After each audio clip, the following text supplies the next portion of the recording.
No oxygen? It's been a while.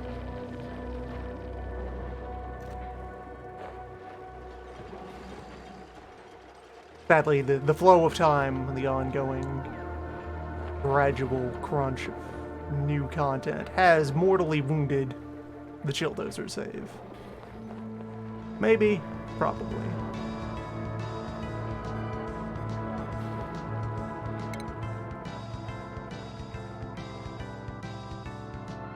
Nice.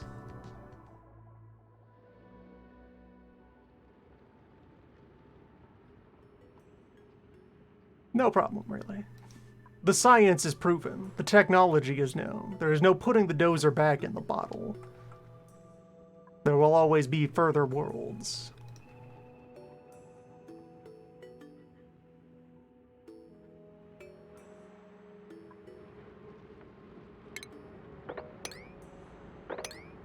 So, just kind of rolled up start on a rhyme with geoactive and slime molds, I think.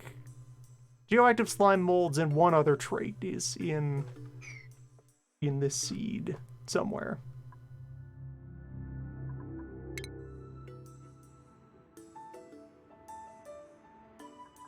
Yeah, just at an initial glance, seems like a fine place. There's rust. There's slime. There's rocks. Finally.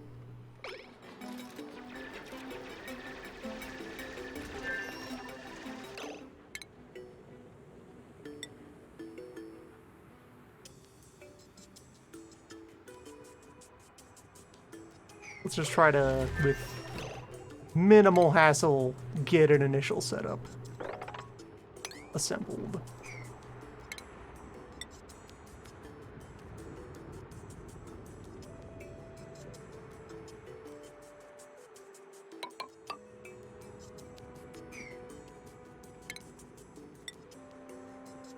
The various architectural sensibilities that built up over the course of the other planets will probably still be observed, but of course, iterated on, gradually refined.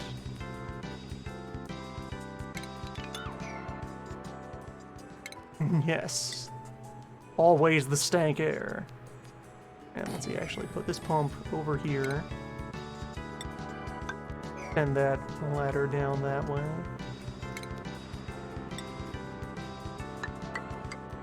Then I can be sure that I have a bit of a splash guard active.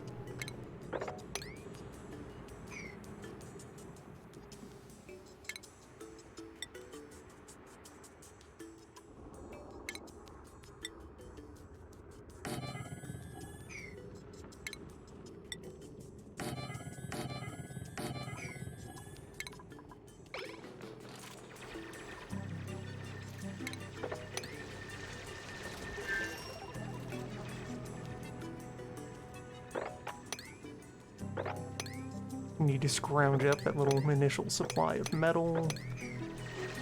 Install the basics.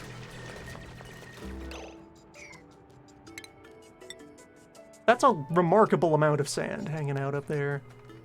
I like this little nature pocket. It's a good little park. Healthy amount of wild biomass just hanging out. And 3 lamps.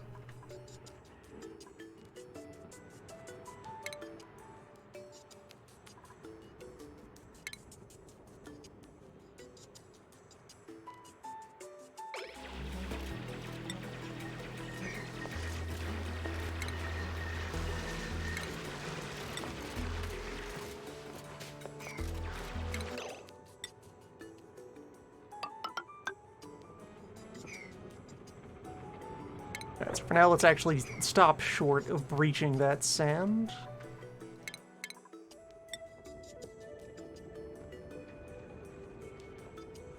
All the old initial living space here.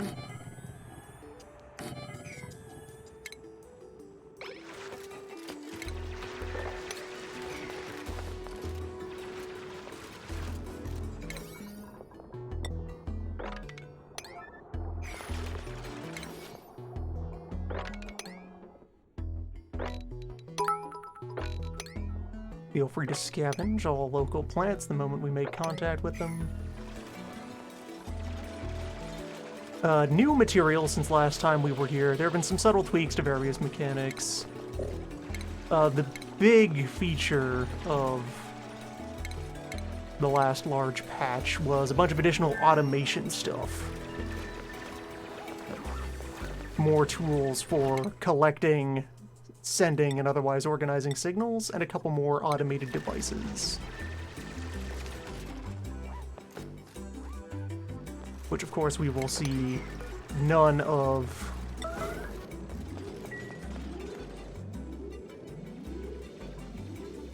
Plenty of metal there. Alright, I guess the path of least resistance to get up into this park would be, yeah, to climb there. So, first priority, water. Second priority, bathroom. Third priority, sleeping chamber.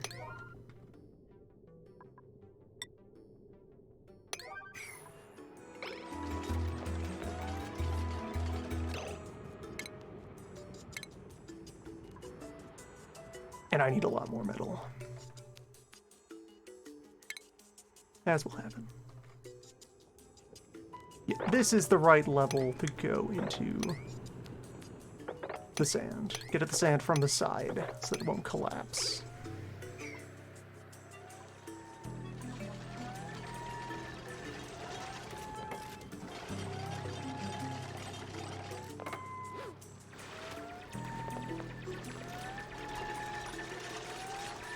If someone were looking to learn this game from scratch, it's not that hard.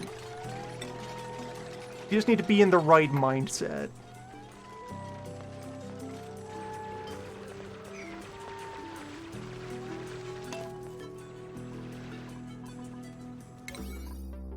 And let's see, boosted priority actually to quarry out the metal back here behind the bathroom. That'll give me everything I need to get started. Just remember that losing is fun. The sand above the oxalite isn't going to be a problem because this dirt is here to hold most of it in place. That tile is going to fall down. Nothing else. Its status, fine.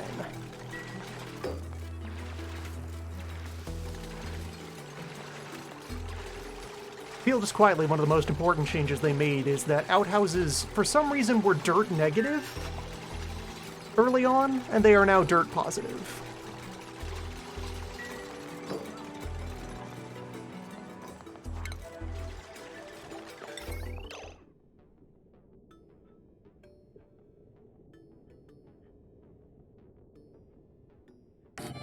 Alright, so let's get baby's first life support.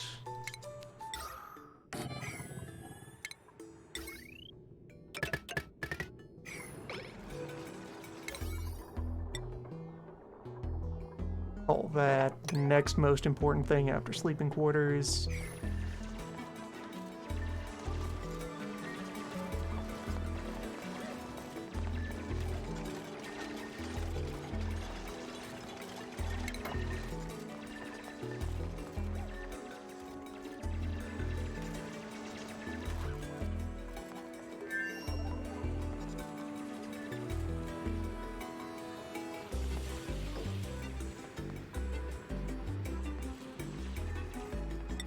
And I can also think about just extruding my way down here.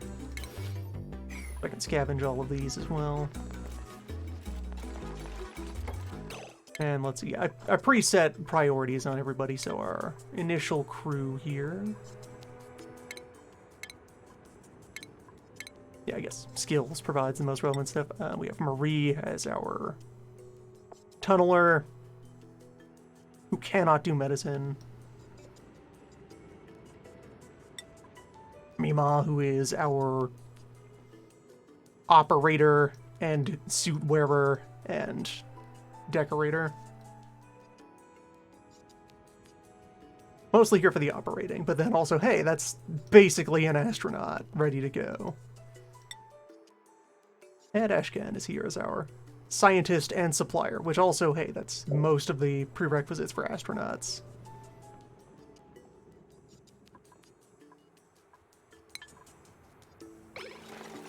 Someone to run in the wheel, someone to do the research, someone to dig the hole. All the necessities of life. And in great part, that is because, alongside all of the other things to go about, as we let that fire off. So, achievements. This whole genre of dwarf-like, slightly hands-off sim and building game is one where I have fun with gimmick runs, with putting limitations on myself. I find it does a lot to help find motivation.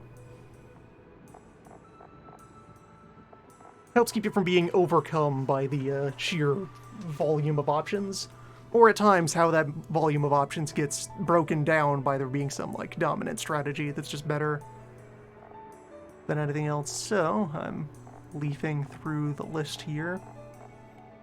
I definitely have this one in mind for this run. Produce 240 megajoules of power without using coal, natural gas, petrol, or wood. So, wheels, acceptable. Hydrogen burner, acceptable. Otherwise, steam, solar.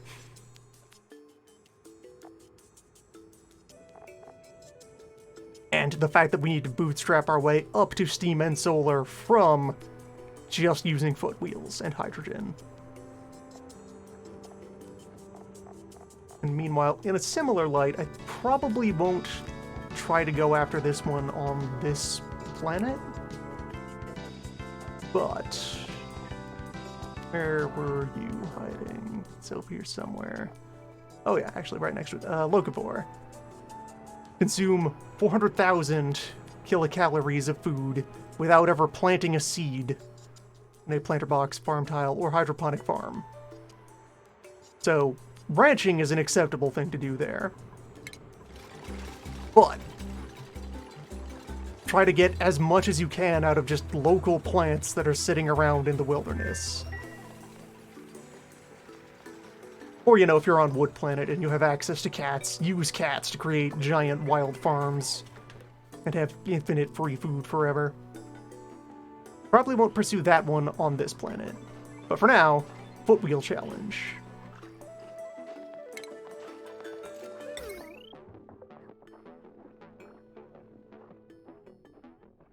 And as part of, like, theory crafting and preparing for doing that,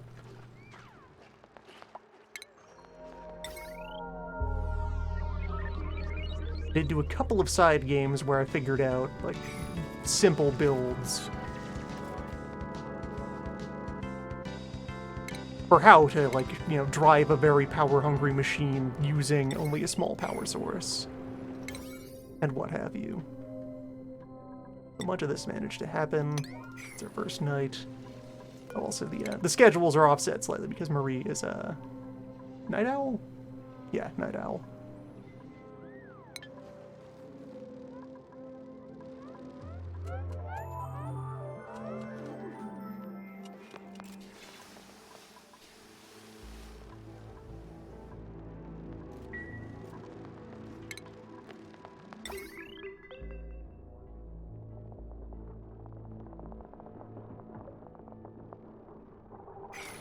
Along the line of reasoning that one of the ways that things tend to start going a bit sideways during regular base construction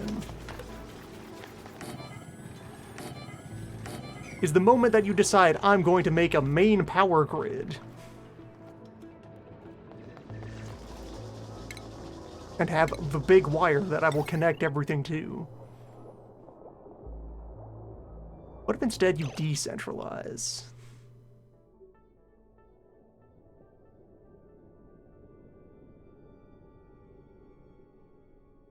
Just kind of spread out.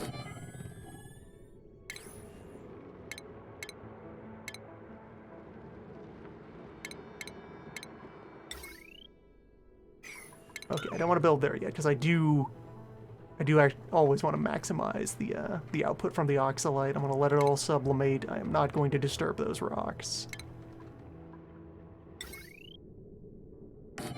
The initial science bench can just go over here.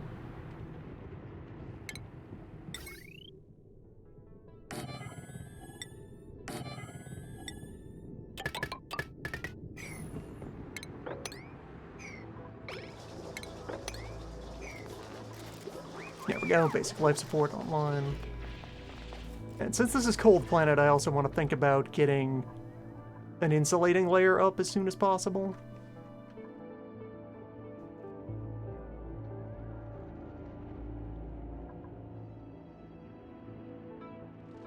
Create a nice compact, thermally regulated main shelter, and then branch out into the world in search of adventure.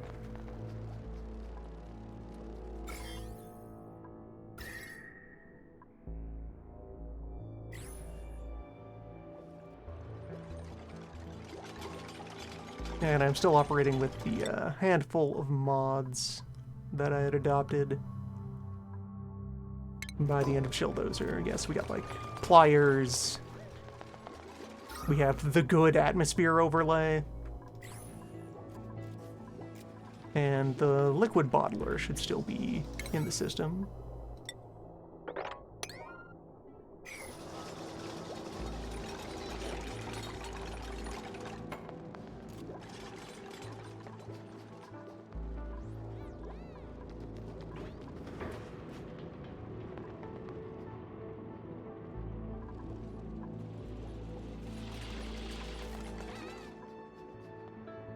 Yeah, so, the outhouses are dirt positive now, and that's an extremely good thing, actually, for the flow of the early game. Because when they were dirt negative, these were just kind of strictly worse than having plumbing. Now there's a trade-off you can consider.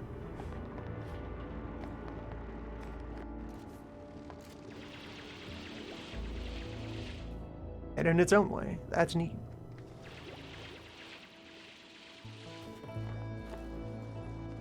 I don't want to burrow out terribly far.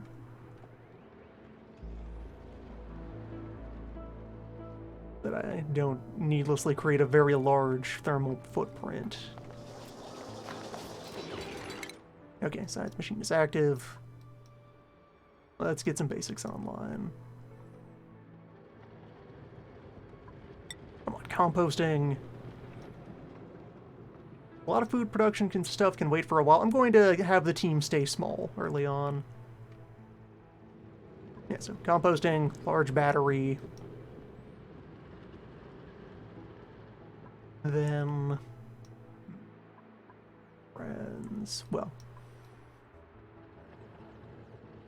then... I can hold off on electrolysis until I find a water source.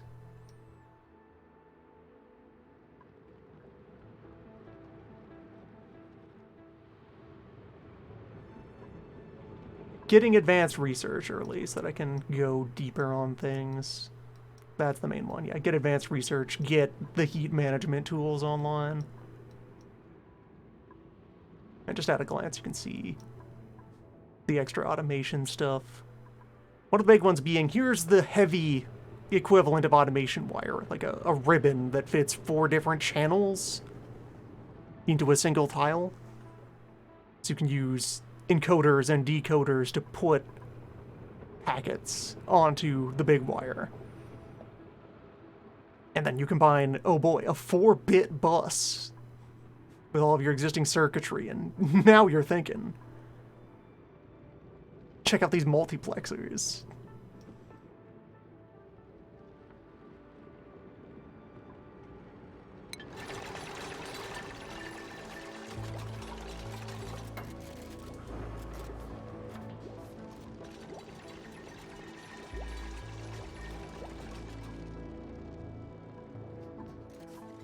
The Chilldozer in its current form wouldn't benefit much from automation, because it's just kind of a hands-off, you turn it on and it runs at full speed machine.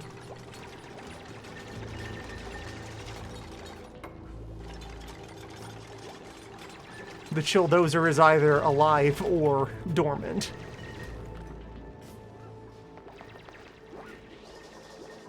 There is no in-between. Alright, I guess for the emergency stopgap as well.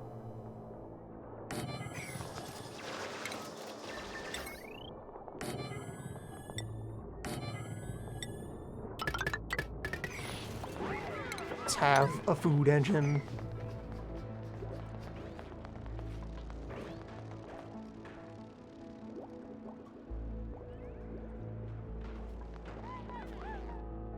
Yeah, there's not going to be strong need for a chill dozer, though. This is already the fridge planet. Our power challenges are on finding heat that we can weaponize.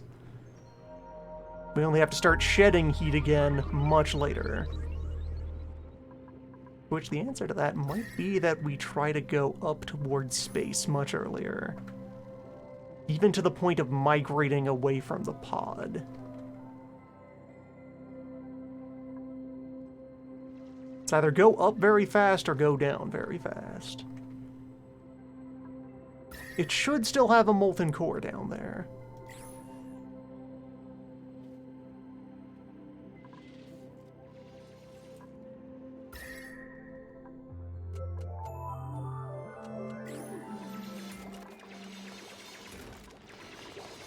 And given an eventual desire for solar power. Yeah, putting those two thoughts side by side, that makes sense.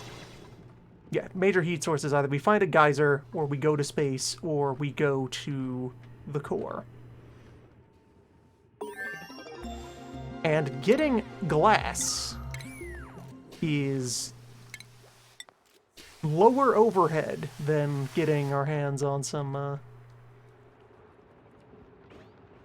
plastic for steam power. Alright, make a couple compost heaps.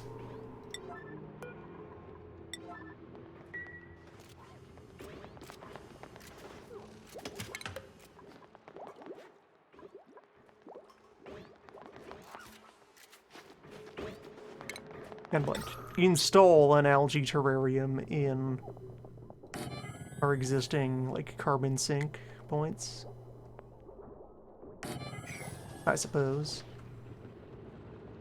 Gotta nominate somewhere to be the septic tank. Think this pocket here is a good natural candidate. We just burrow in there, wall it in.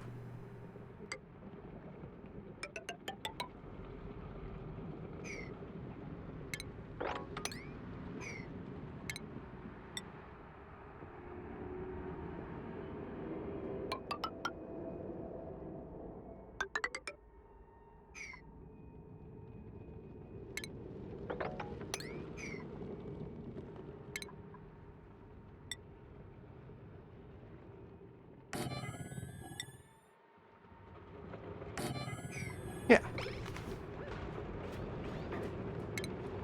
And vacant space available for any water treatment machinery you might think of adding.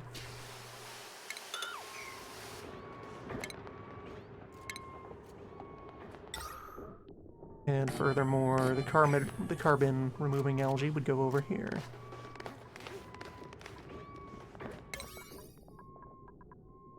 Alright, so creating this.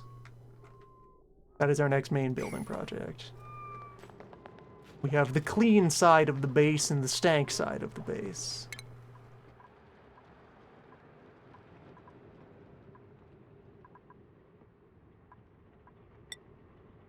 The first fundamental division. Yeah, it also gets copper. Ice is water with extra steps, so it's perfectly good to go out and try to access more ice where we can.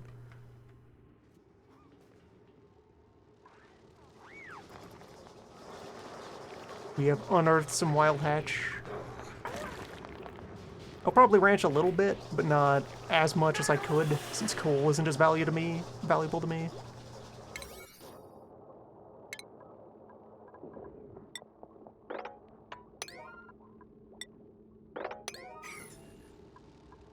Yeah, we have an abundance of sand and a need to create heat.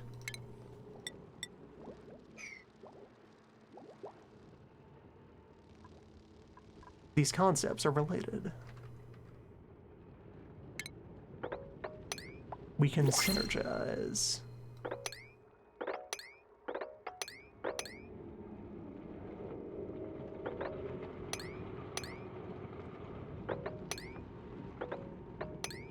And just think about burrowing up into, yeah, this huge copper pocket should be hollowed out anyway. That's power right there. That's valuable material. Iron Gut, anemic, narcoleptic supplier. Or a quick learning narcoleptic rancher. Or 3 tons of sand. That's free sand. That's warm sand. Look at that. Beautiful.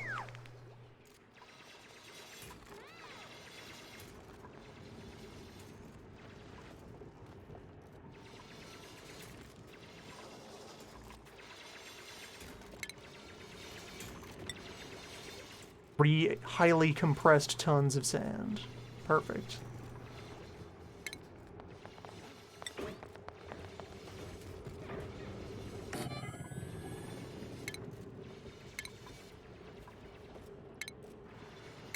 Right, I don't have the mess hall tables unlocked yet. I'll go in for the other basic food stuff. Basic / early advanced. Coal has its use in kilns, yes. I do need to still make charcoal, and ceramics exist. Coal isn't useless to me without the power plant.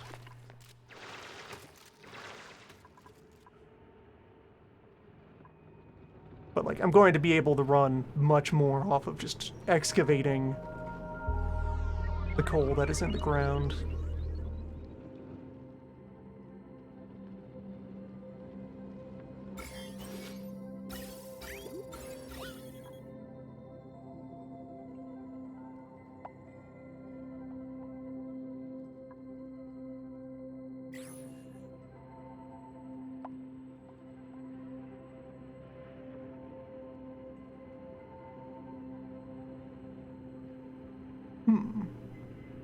Something is bubbling over there.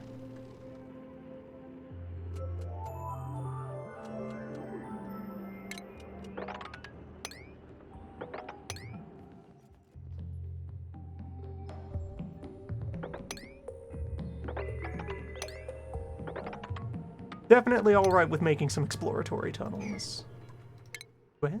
Don't have my first skill points yet.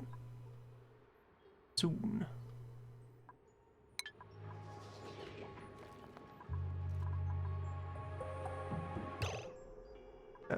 Marie, are you alright over there? Ah. Welcome to Books for Less, Good job, the one-stop shop for all your literary needs. Well met.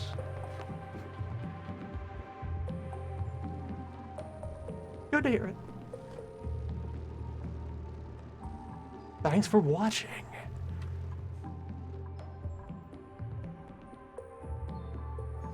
Content exists to be consumed.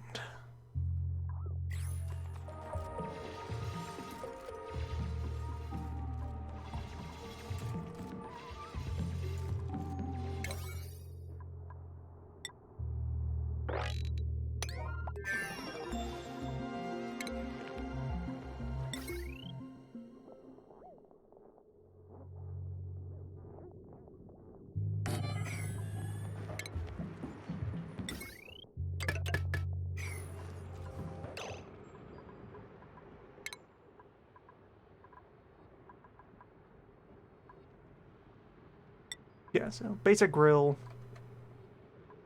then we go for insulation.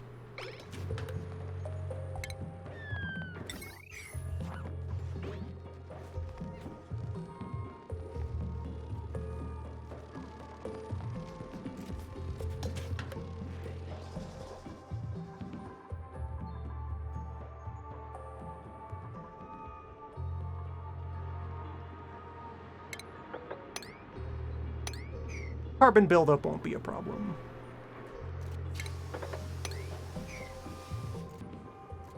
All the tools for dealing with excess carbon are there.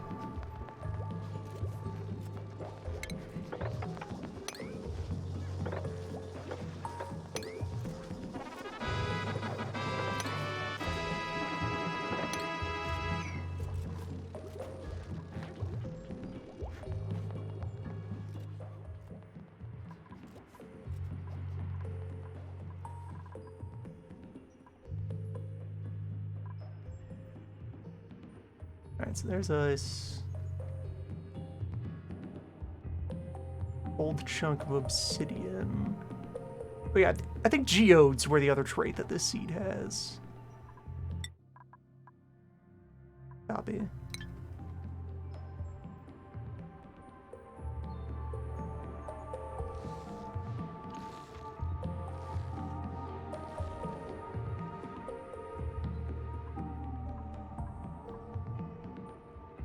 Bean. What are the environment requirements for bean?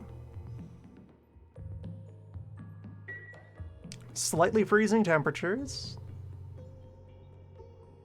Any carbon dioxide atmosphere. Consumes dirt and ethanol, though.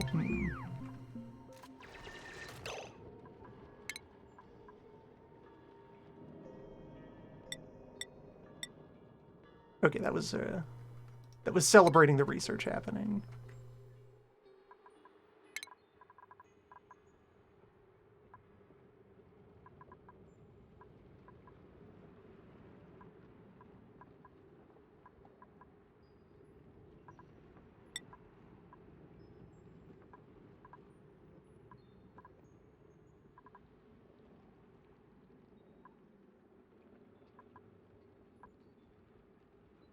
The plan here may in part be to rush solar panels.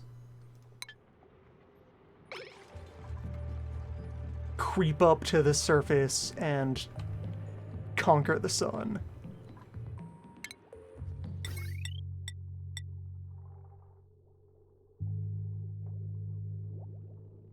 Leave the printing pod stranded in the depths as we go forth.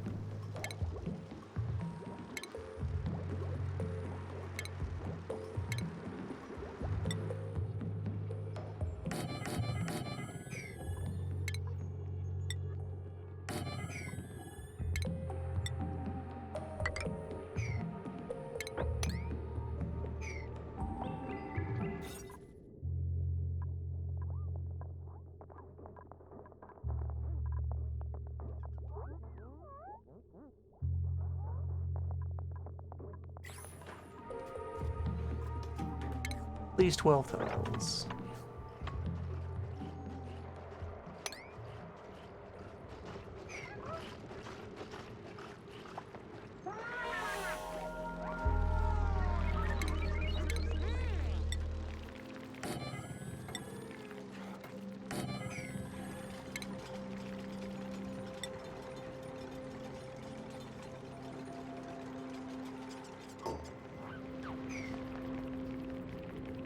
I may have to do a little bit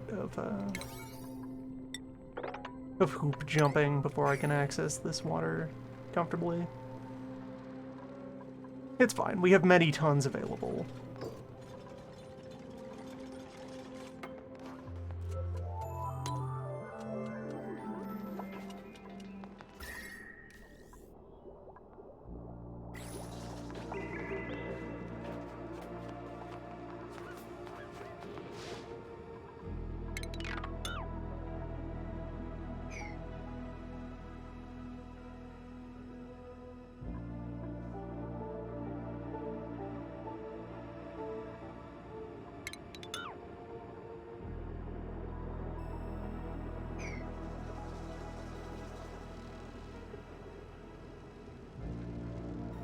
Oh, this ice is exposed.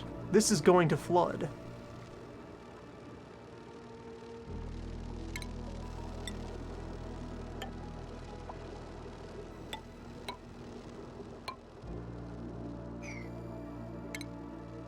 Let's maybe build a roof so that doesn't happen.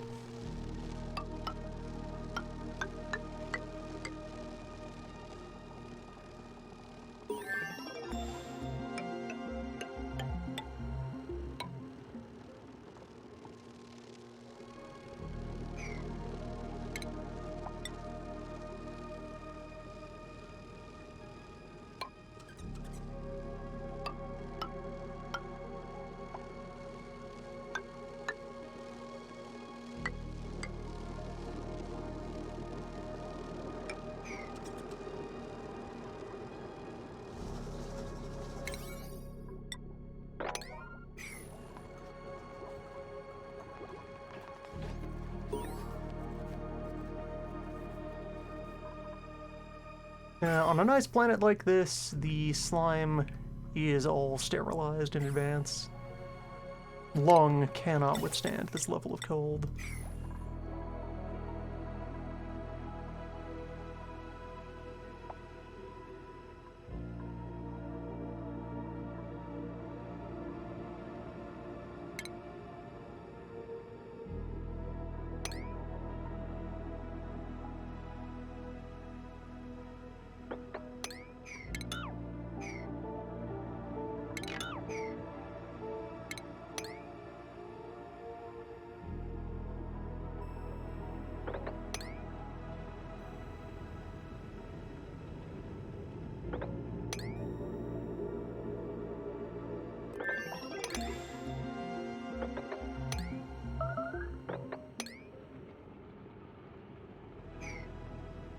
Diamonds.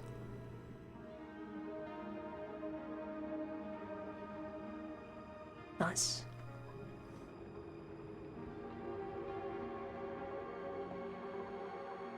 Yeah, that's gonna be just inefficiencies with the distribution off of one diffuser.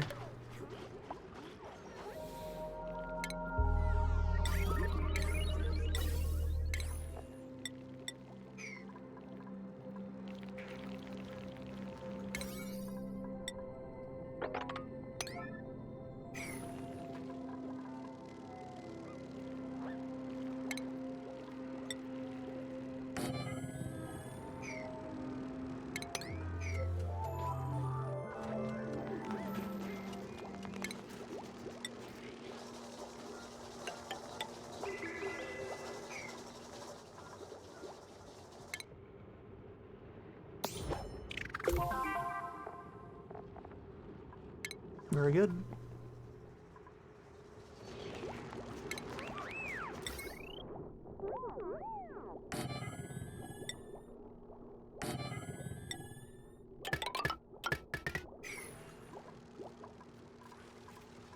And now there are skill points available.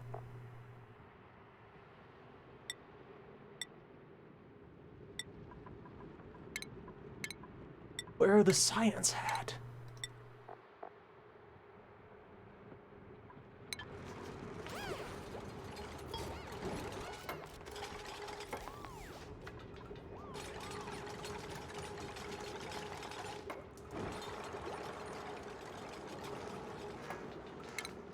Alright, there we go. That's how I am going to access this water more comfortably.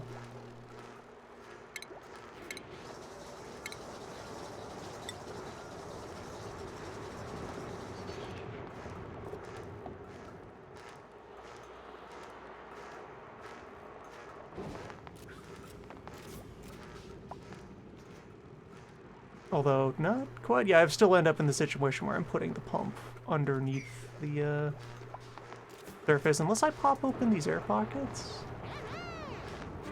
That'll help.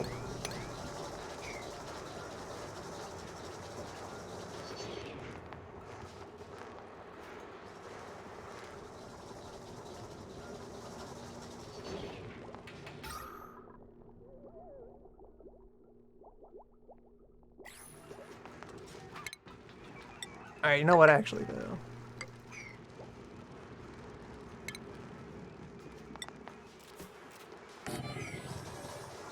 This intersection is a carbon trap right now. Need to fix that.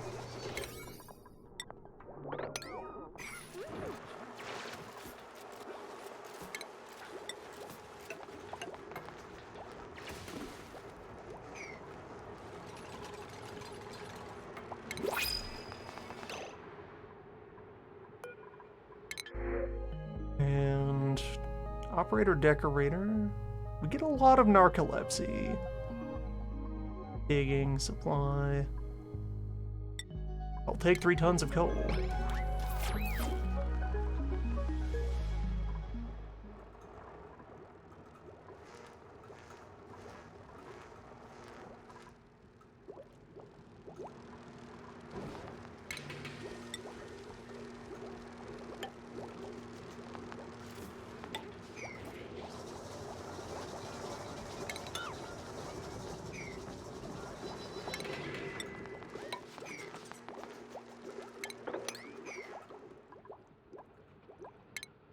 And you are ready to dig more. With the distributed power grid, part of the plan would be to have a full-time runner.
This is the research water. It doesn't have to be potable.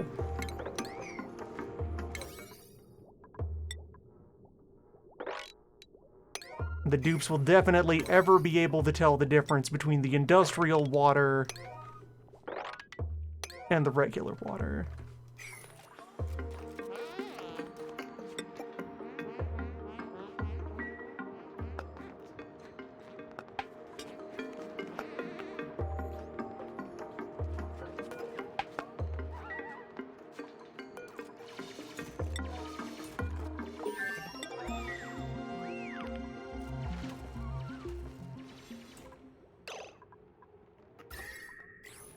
Alright, so with basic temperature control.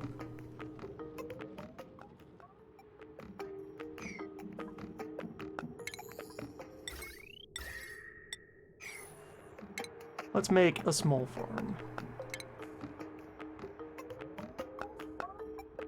Where the usual reasoning...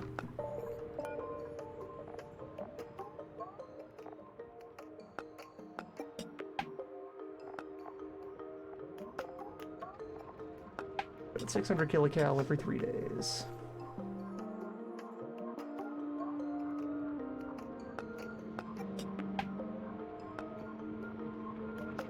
It's 5 of these properly tended feed a dupe. And then slightly better than that because you're going to, well... No, actually, you don't strengthen the lice when you're pickling it. You just make it last longer on the shelf.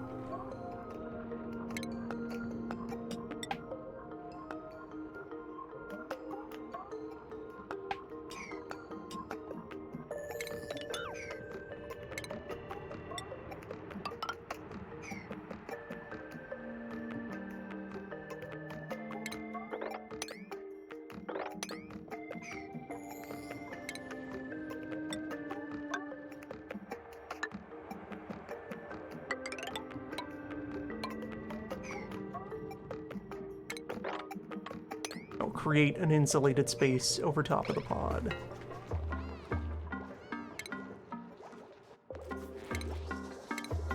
Bring it up to mealworm temperature, and then food will follow.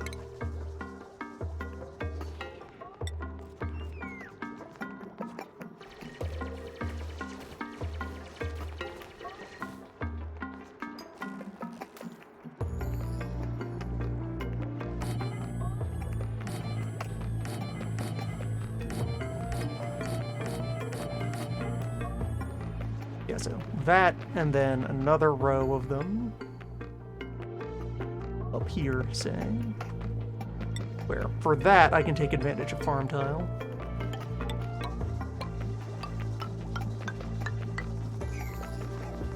To save a bit of space.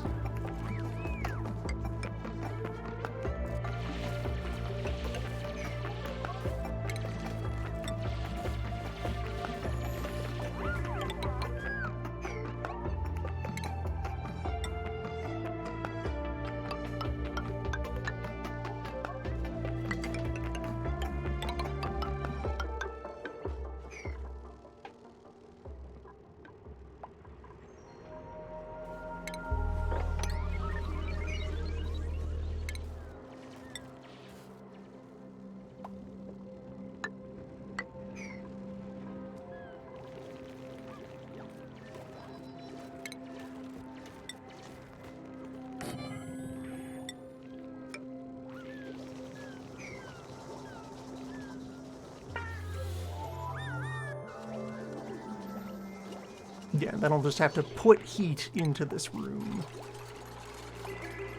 I'll probably have a usable amount of heat just as a result of setting up here like this.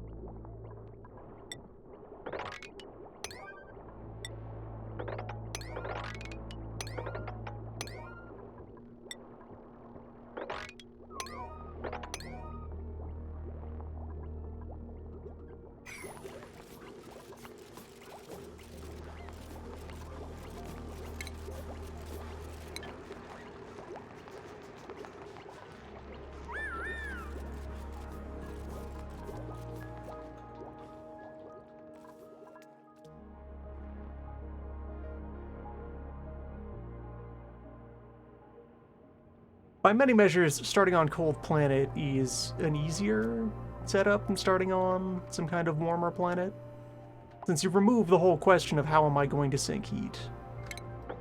Well, you delay the question of how you're going to sink heat for a very long time.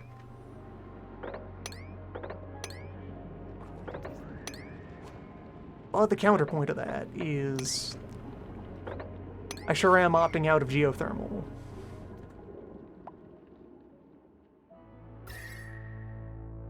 Hot rocks exist somewhere, maybe.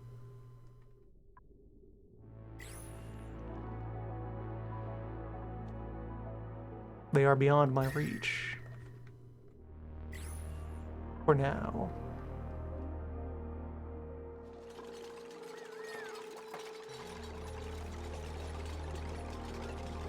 I'll say Ice Planet is somewhere where the Tepodizer can be a helpful tool and not a death sentence. That's always nice. Tepodizer is a team player. It wants to help.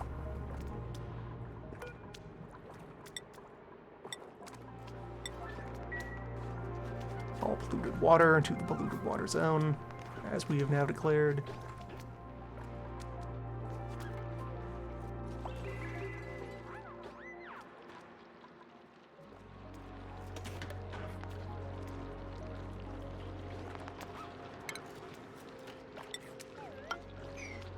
Dropped a jug of water into the water reservoir. Now it's completely inaccessible. Gone forever. You hate to see it. Out of everyone here...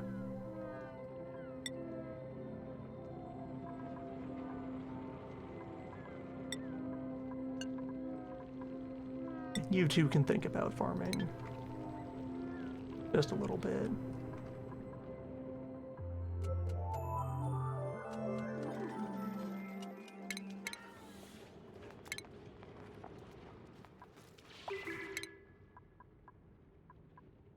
Right though, research uptime.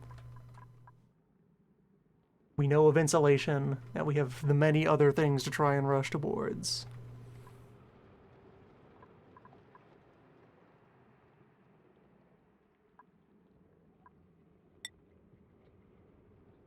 Of which, hey, good luck getting steel in large quantities with which to make space anything.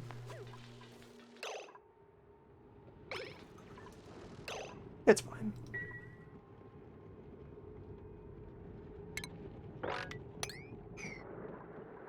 Not the worst thing that could have happened. I guess, if anything. It's also now that much easier to just set up an additional washroom somewhere else.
If you were looking to optimize, you would want many sinks to avoid the case where multiple people are using the washroom and one ties up the sink and the other just goes by.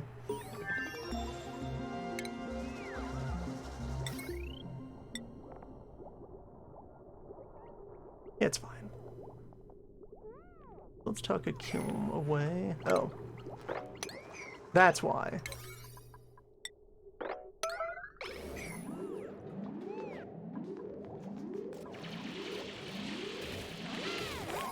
The base was briefly cut in half by sand.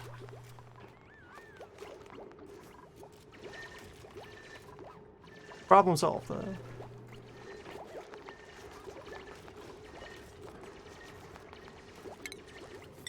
If I run a kiln in the farm dome, that would help put some starting heat into it.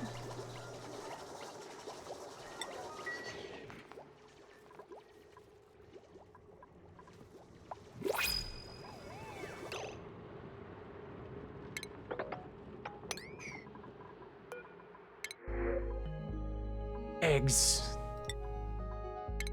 3 eggs. Delicious.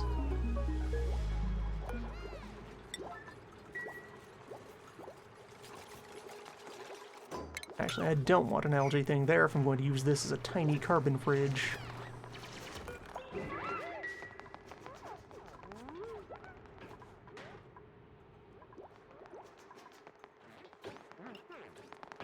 And I should go to my 4th dupe. I'm clearly stressing the uptime available to these 3.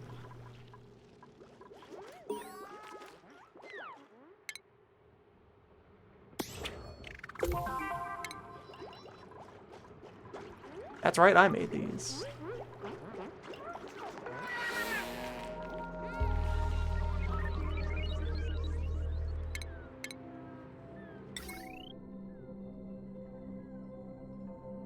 And I can mount a crushing machine up on the farm roof for the time being.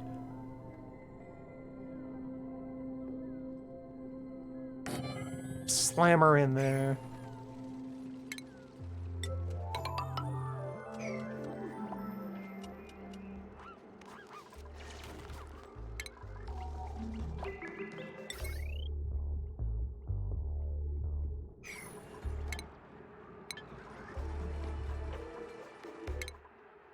Before going all the way to that, actually, let me divert my attention to good battery and to transformers. Okay, yeah, small transformer is there.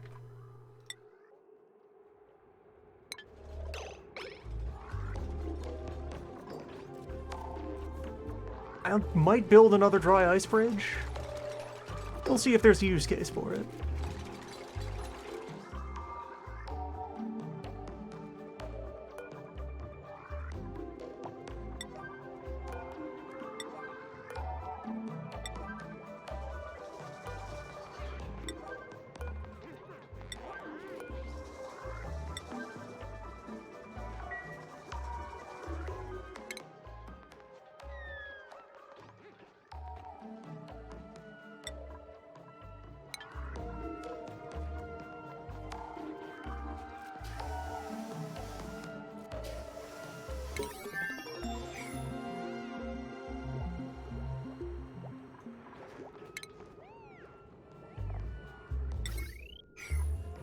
Yes, yeah, so, well, hold on. The Rock Crusher is 240 watts, so this is still something that can comfortably operate off of a single foot wheel.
Let me get good battery on the research machine.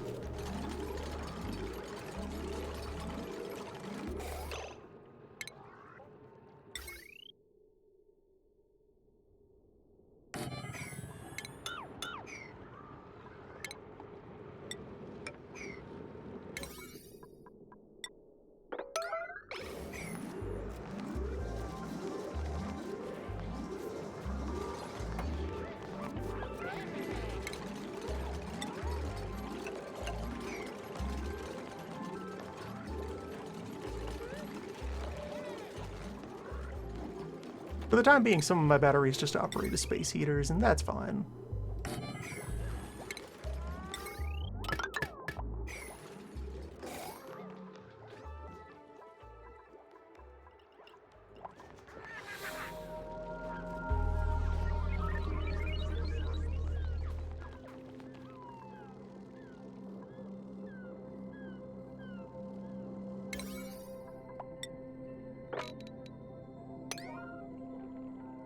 The septic tank exists. It's incomplete, but it's functional.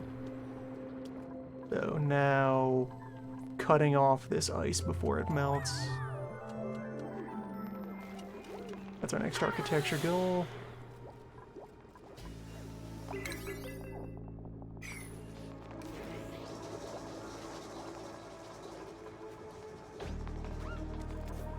Day and a half until the next print cycle.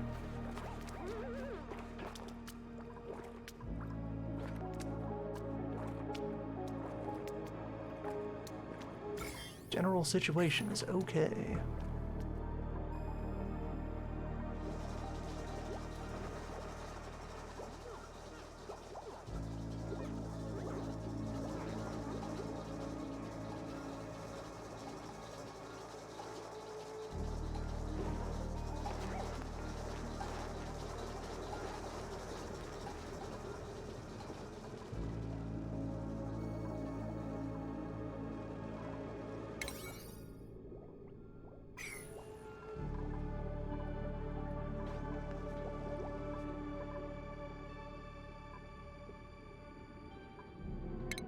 So for the next member of the team, ideally we'd be looking for a farmer.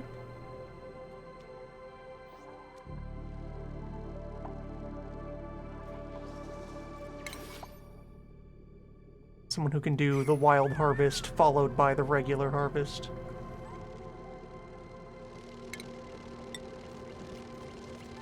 Plenty of usable plants to go around here.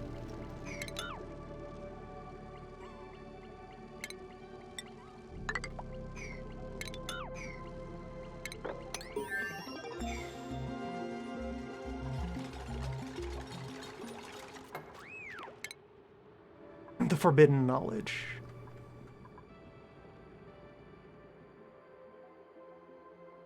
We gain this secret so that we can seal it away and know it will never be abused. Although, yeah, also we are back on the path to big energy.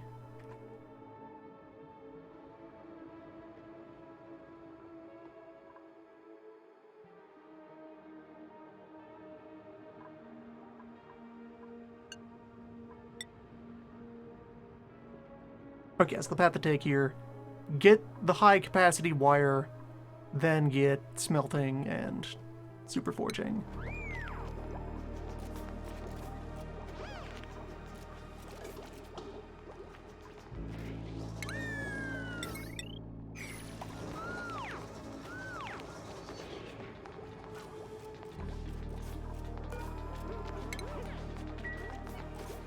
The setup involves a small amount of conductive wire.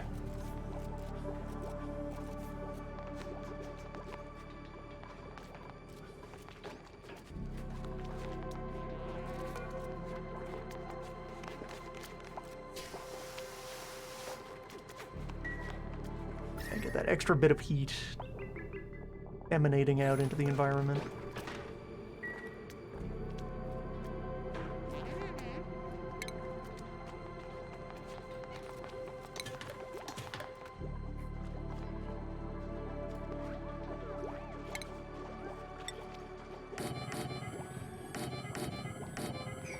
And I can throw down a bunch of generic storage containers here in the center.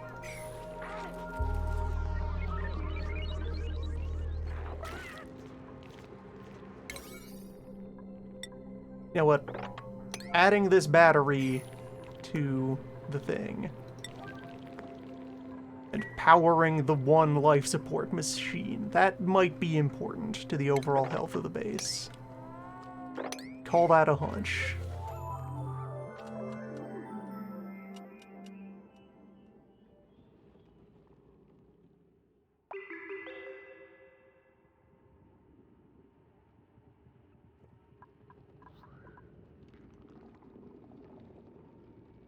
The plant is tagged geoactive, and yet, okay, there we go. There's a geyser, and I am entirely okay with cheating slightly to find out what it is.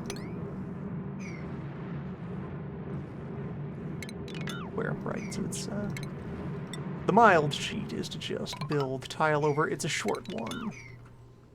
So, that could be water. Might be water, might be some manner of gas. It's not a volcano, probably.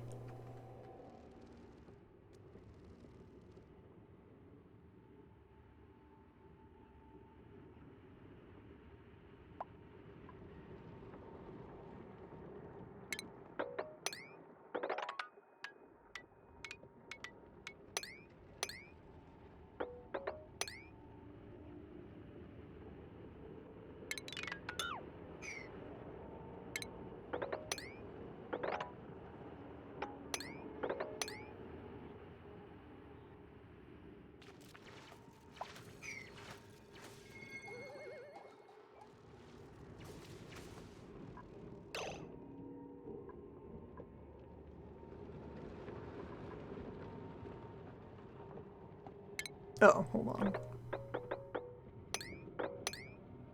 There.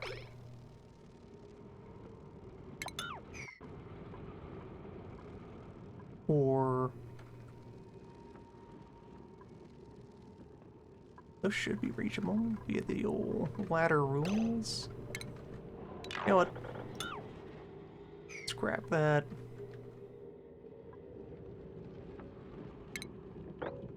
Instead, burrow over here.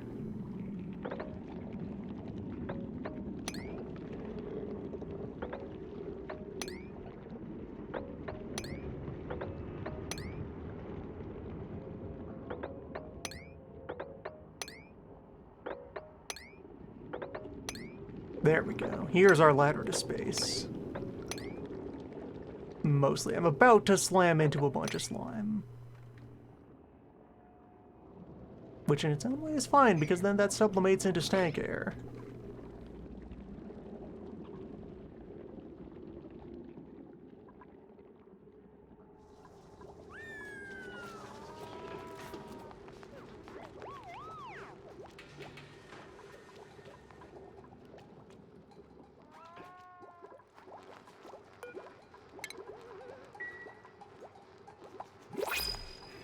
Okay, printer. Decorator, research doctor, decorator, doctor. Beep. An unconstructive early bird.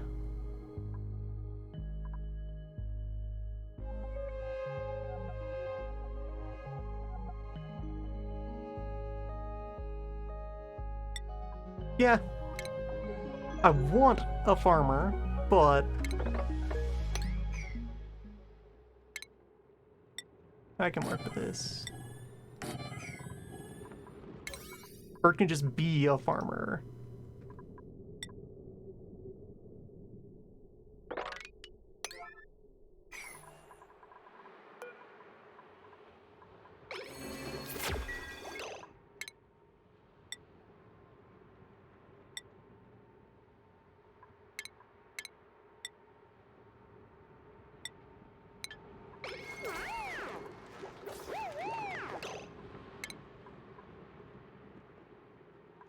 If we ever need medicine to happen, Bird can handle it, but you know...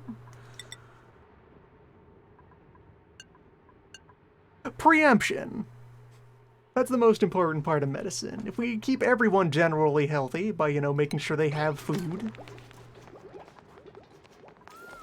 that cures a lot of things.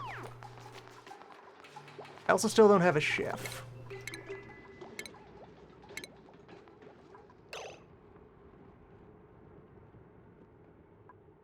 Bird can go on the owl schedule because this has its working hours when both day and night folk are at maximum.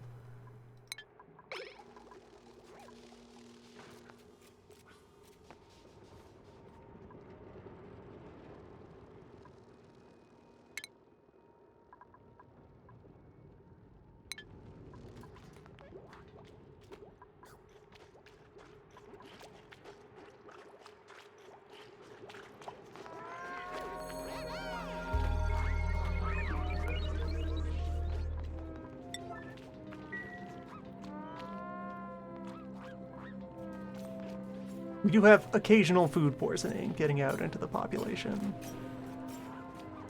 It's fine.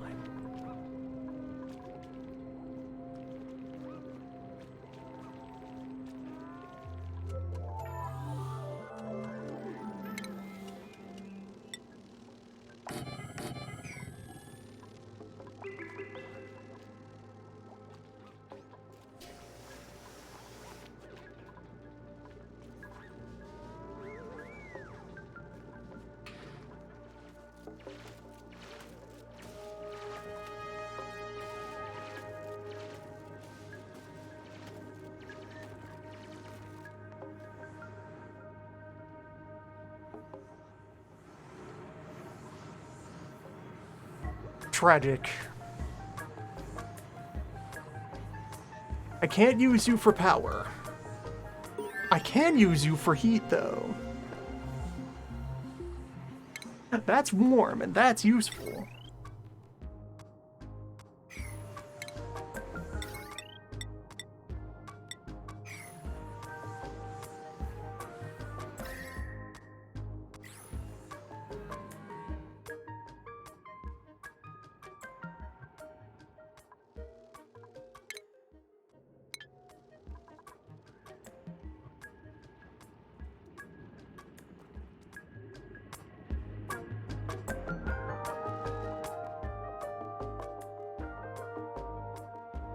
Just heat the base with natural gas. It's quite warm, naturally.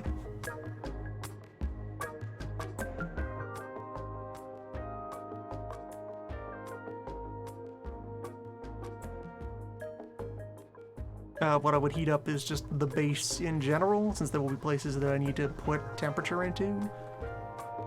And you would do so by just, one, insulating this chamber so that the heat isn't just bleeding off into the surrounding rock.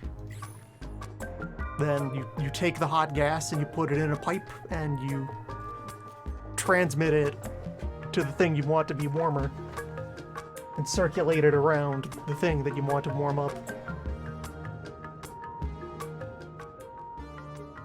And at some point after you've expended all of the heat from the gas, you just take the exhaust and throw it into space, I guess.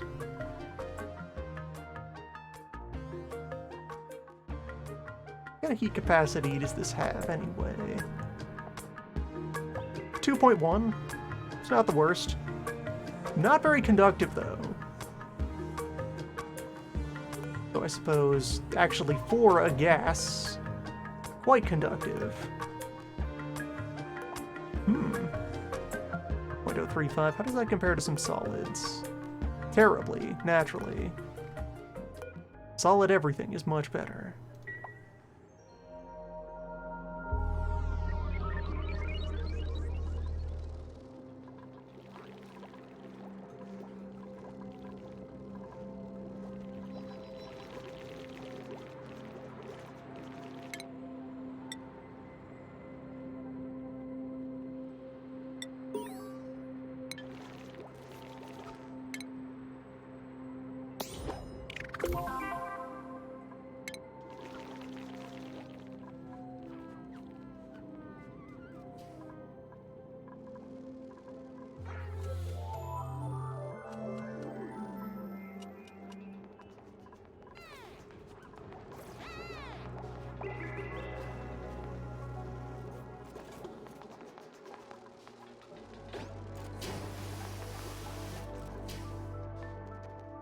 Yeah, either that or I let the methane chamber become very warm and then take something else to use as a circulating fluid to pull that heat away and bring it elsewhere. I liquid cool the methane in order to liquid heat something else.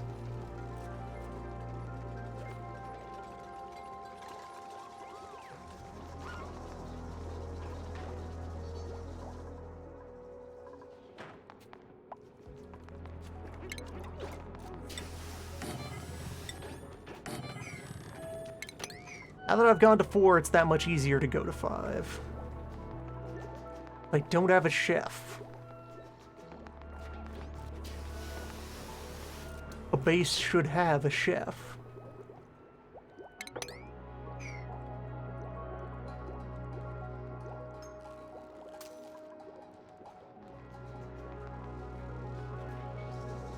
A new lamp is born. Nature is beautiful.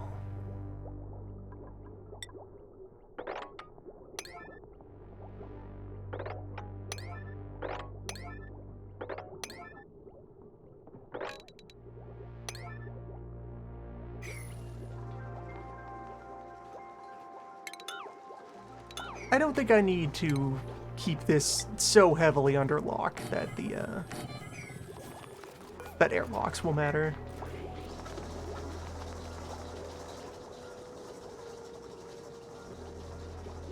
The insulation on its own does a lot to restrict heat flow.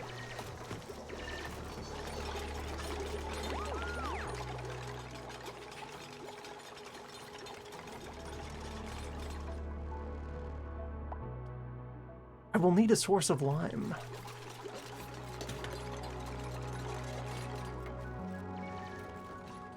Crushing all of the eggshell for now.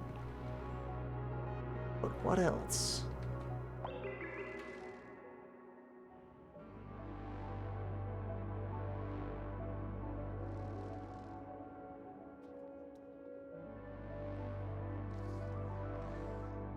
So I guess if exploratory tunnel is getting dug at a pretty fast pace.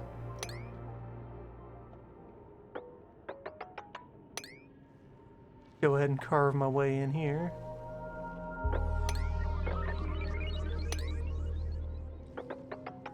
Probe this directly.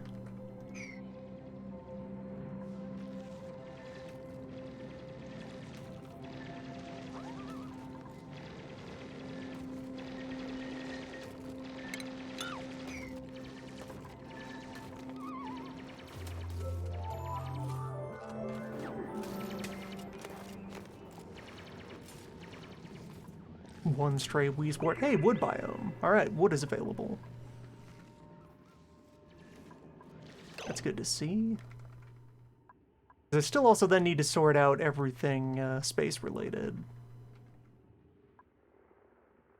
Don't have a source of fiber yet for making spacesuits.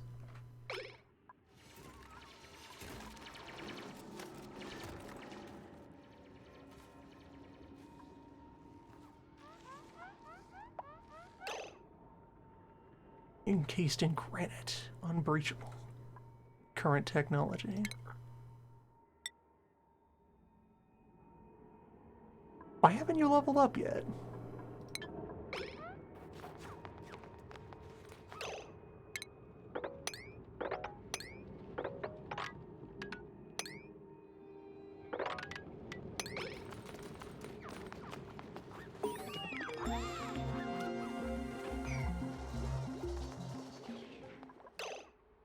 Not digging enough.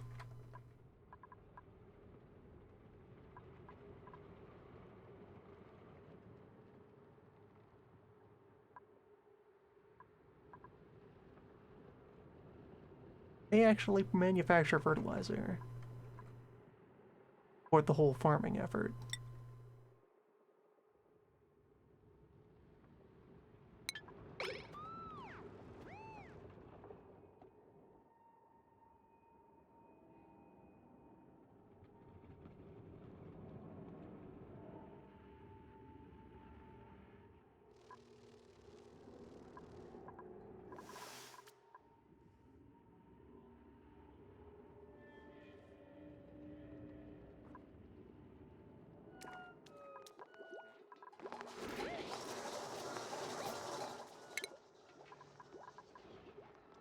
Not really any other priorities keeping Marie away from digging.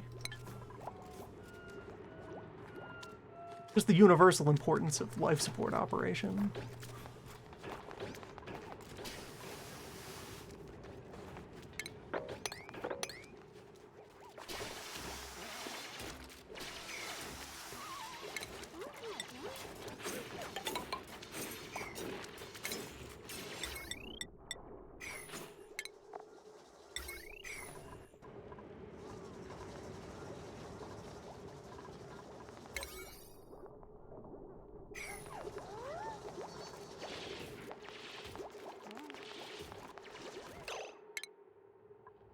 No one really has construction as their heightened priority job.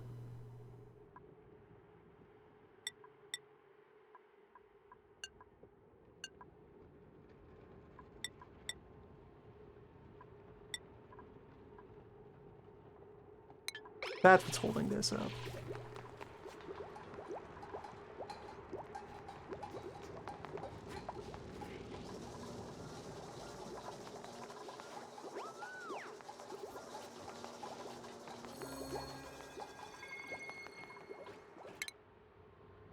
Okay, there we go.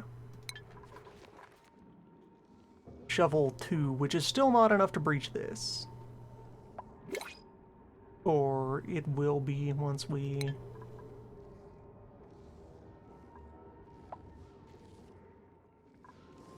No, that's 3 diamonds. And we're only going to 2.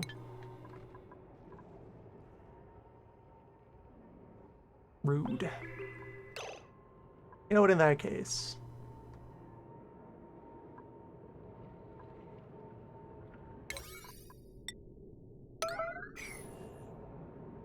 Carbon.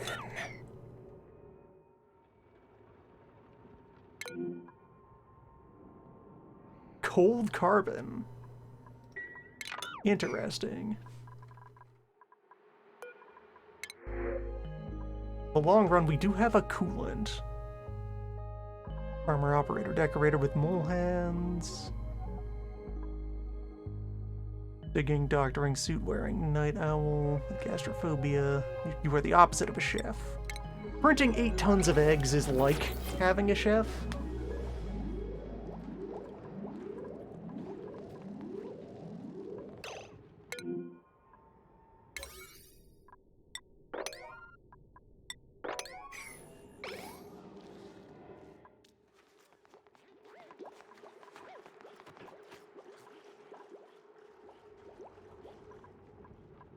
Does let me continue to delay setting up the farm.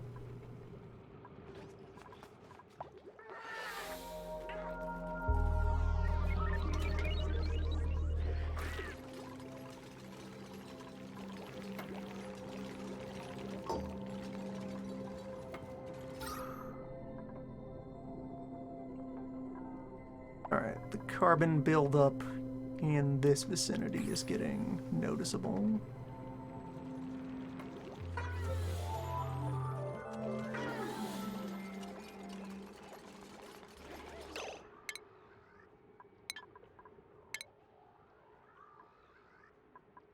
I will divert over to basic plumbing equipment.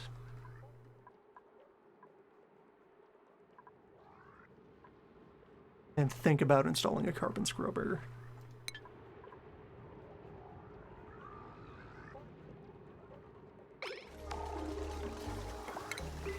Now, algae terrariums will mitigate that.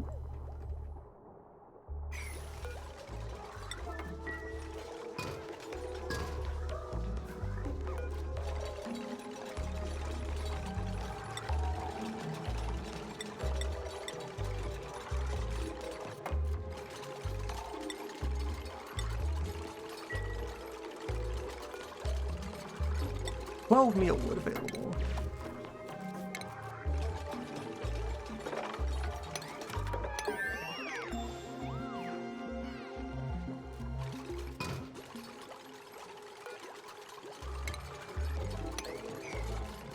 So our seed crop is ready to go.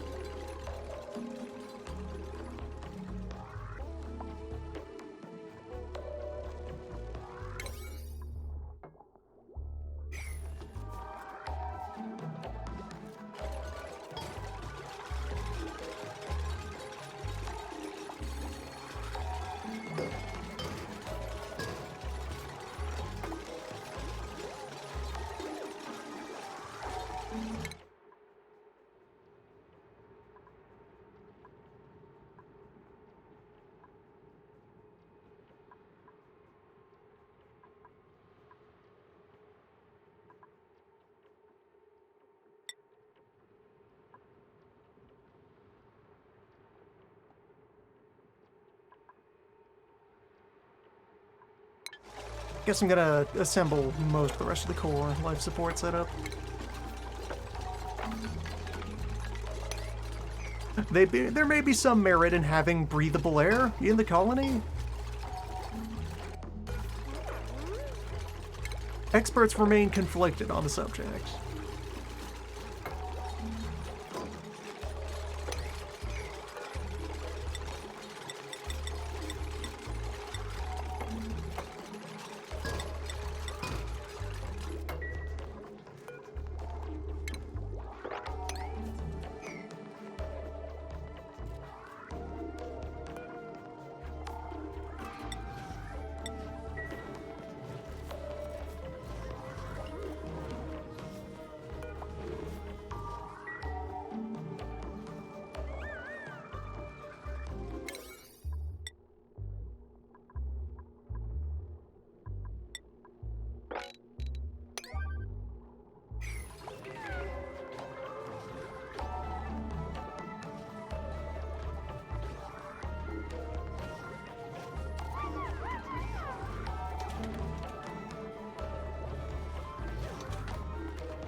get that paid for. It'll be a while before we actually use it for anything.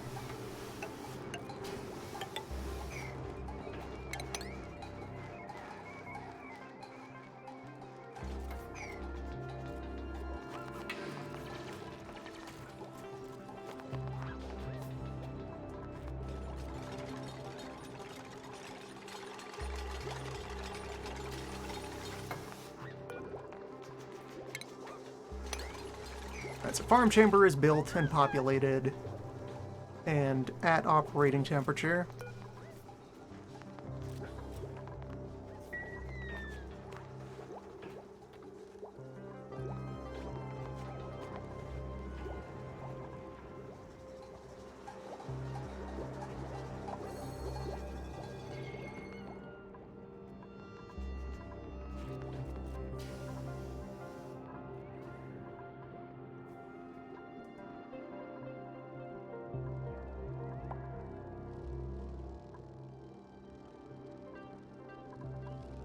Completely unreachable dig. Right, that's why, because I lost access to all of this.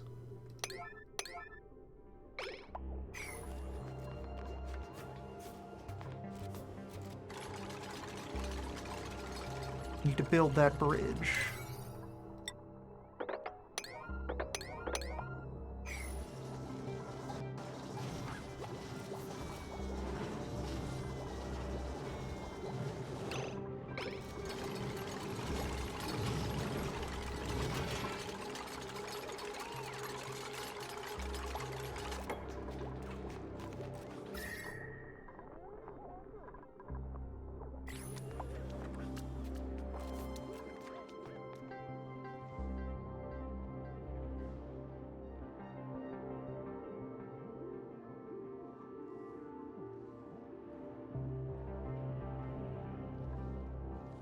This thing gives me another option for coolant when it is coolant time. Just bottle that cold carbon and send it around.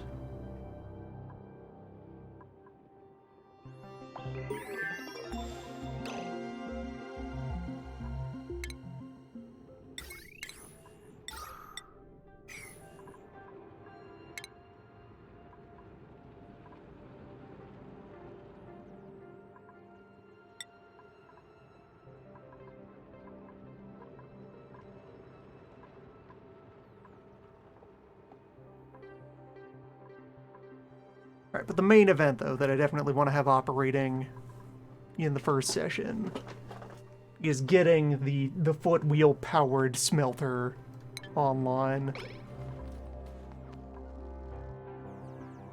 Since that's also going to be my biggest exporter of heat.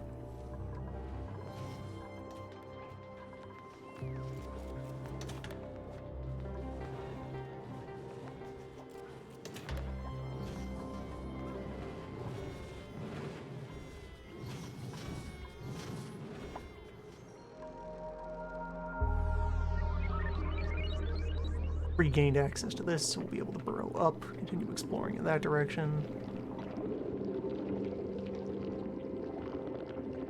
World noises.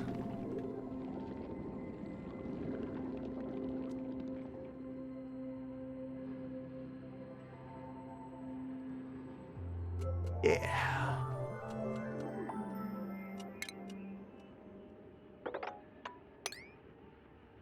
Pick up nice and close to this and try to see what it is. And we have enough morale going around in the main complex. Get digging 3 to happen. We should research a little bit of decoration. Immediately after smelting. That is the reward for learning the smelter.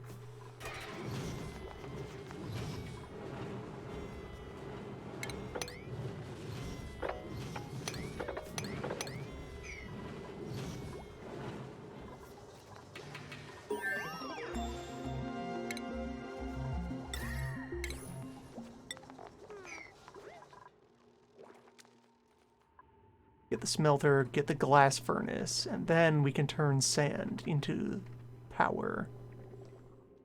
Into the future.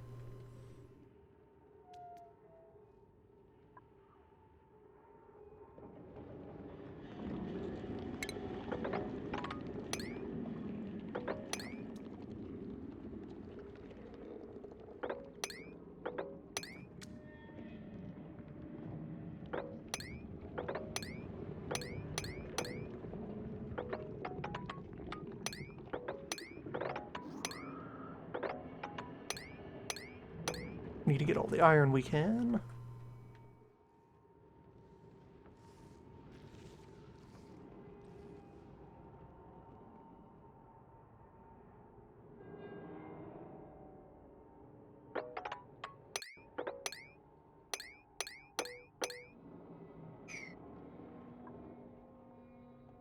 Traffic rock has useful properties. The rust.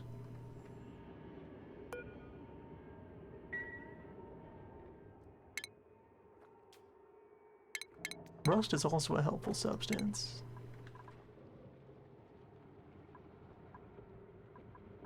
Thus, I could deoxidize. Right.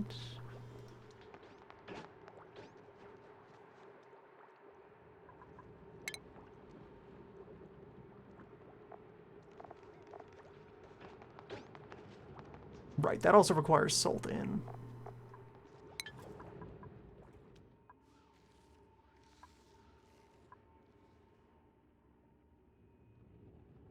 Well, rust is available. Salt is not yet. We have not unearthed a beach.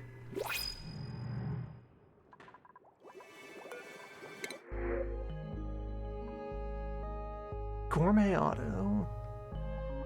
It's good at tidying. Uncultured ruby. Supply.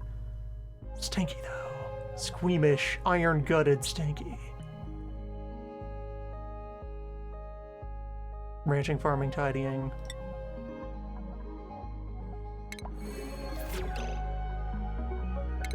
You are not a chef, but I can force you to become a chef. Bert could pivot to being the chef. Backup farmer is helpful. Right out of the gate. Bed. Give me another table in the mess hall.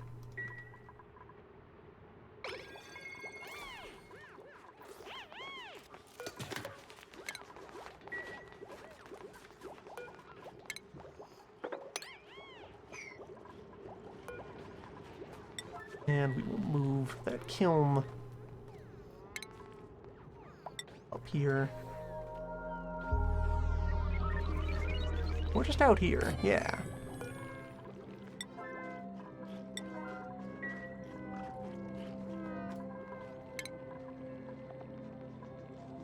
Priorities are farm and build.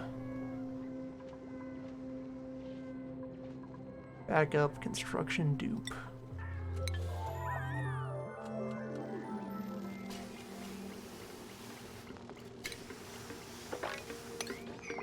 Team, it's happening.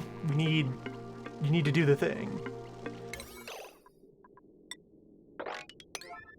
No excuses priority, do the thing. Install the roof.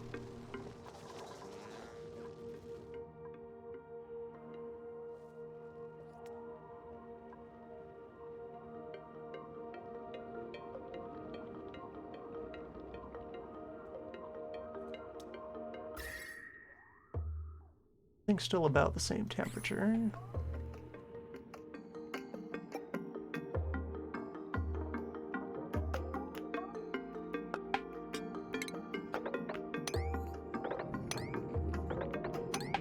It'll be nice to get all this clay.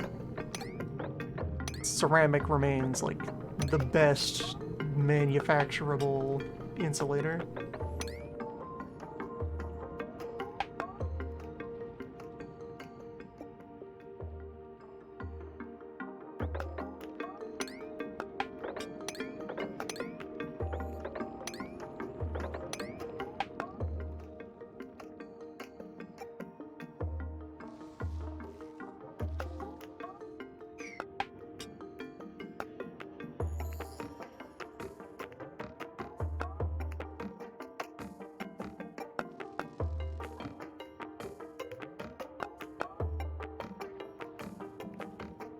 Still no water geyser.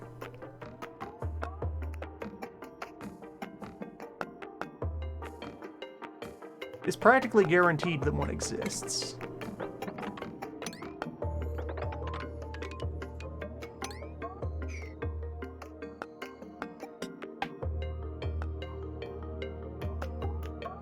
Good to see wild hydrogen.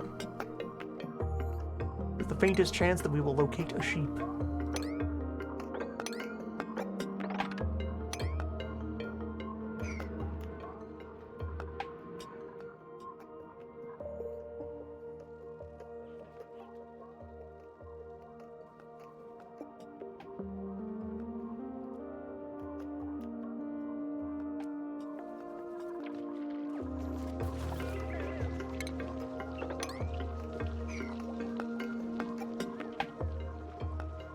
Between these and the foraging that we already have going on, 5 dupes should be pretty manageable.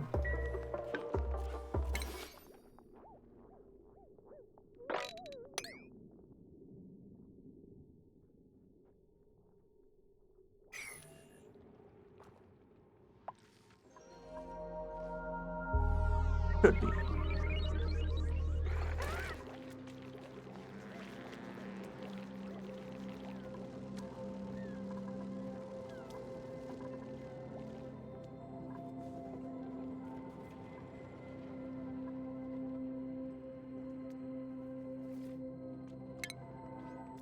You just get that water supply.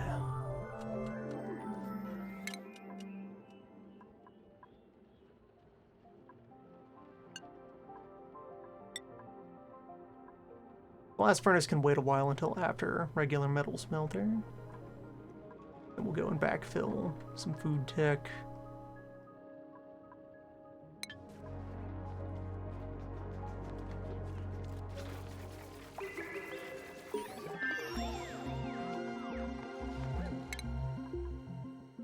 Maybe think about implementing any basic plumbing.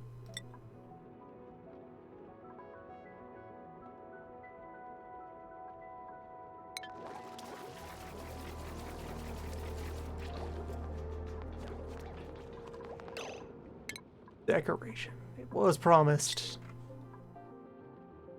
May as well fulfill that.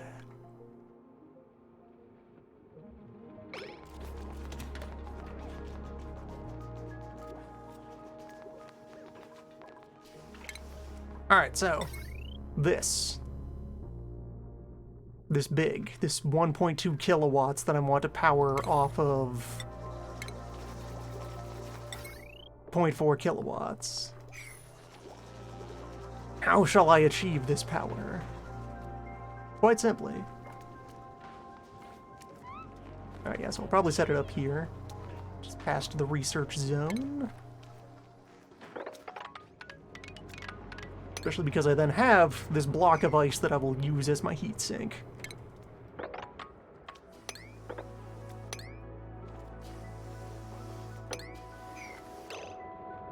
Let's see here. The main event. Oh, I need a small amount of refined metal first.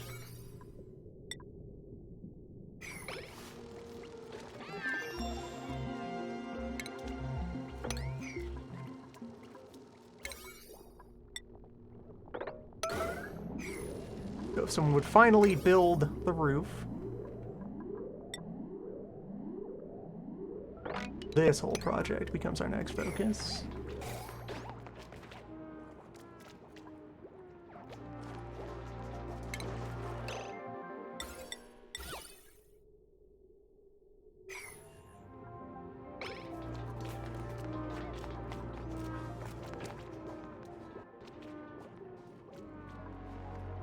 Everyone is still going to sleep in the bed tube for the time being.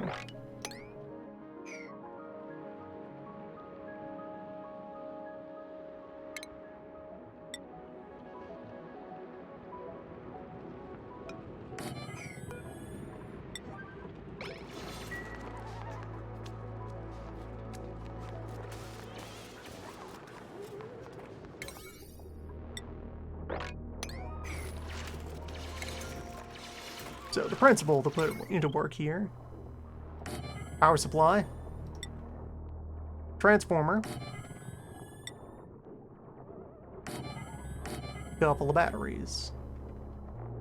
And then on the left side, the low power side, I get to use regular wire, and then only for this stretch here do I need to use conductive wire.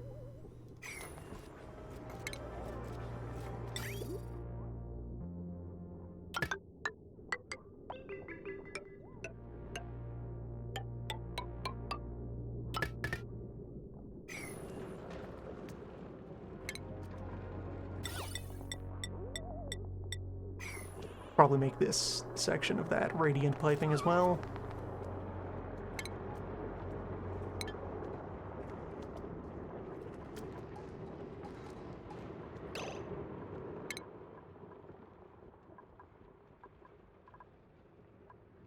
Could make that whole deal the slightest bit fancy.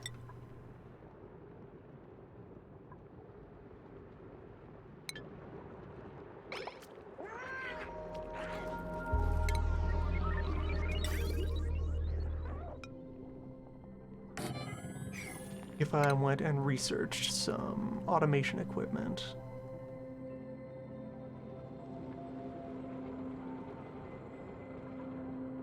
And yeah, I would need a liquid temperature sensor over here.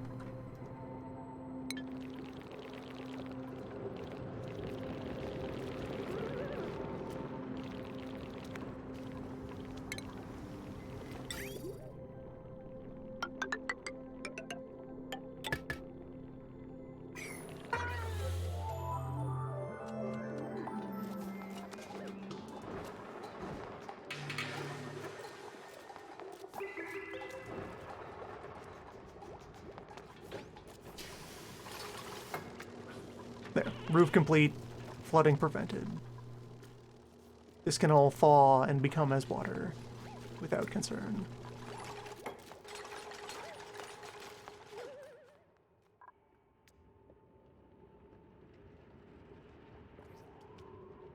Hello there.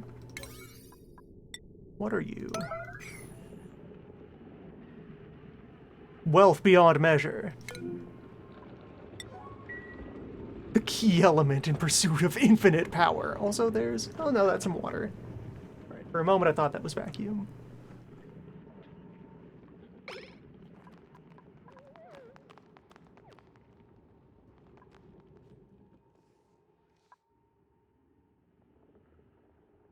So we have a pour coolant, a heat source, and a better heat source slash metal source.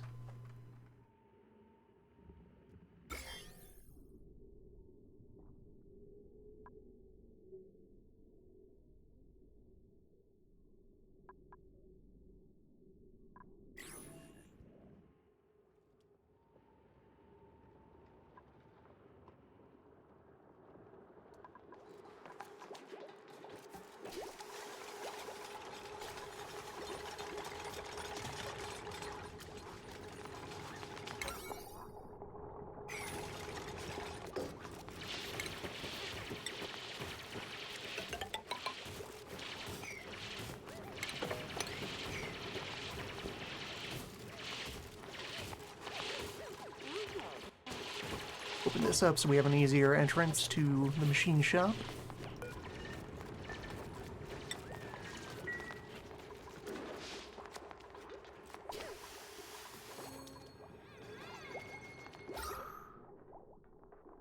Carbon is behaving itself.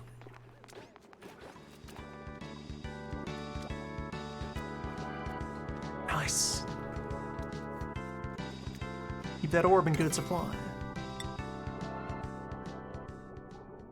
Carefully regulate the temperature of orb.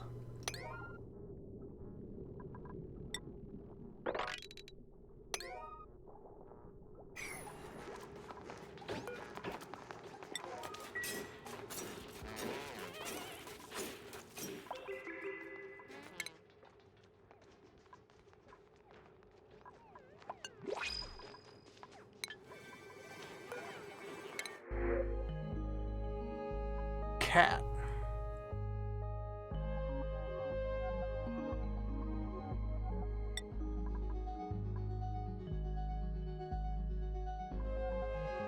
Bottomless stomach is enough of a deal breaker for Chef Meep here. Any other flaw, and maybe. Cat, though.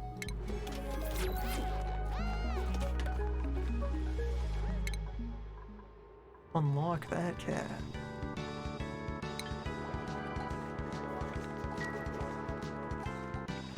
Set that loose in the right place, it'll give us all kinds of free plants.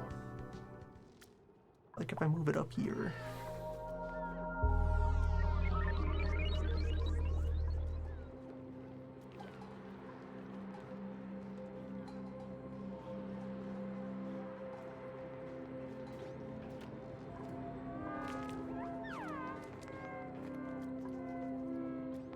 I can just get that cat over to the wood biome. Then pour enough heat into the wood biome.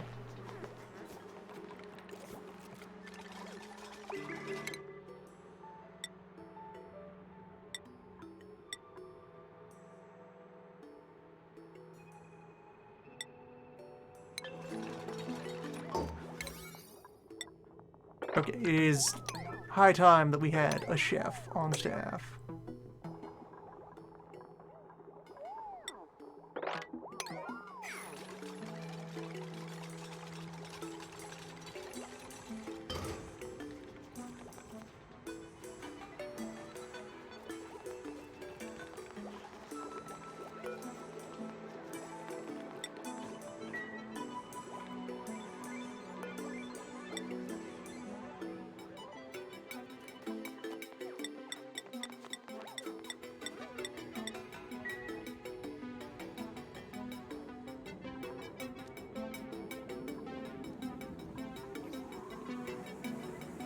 Hey! Also, 2 birds. 1 stone. There's a steam vent. 6.4 kilograms is a pretty healthy output.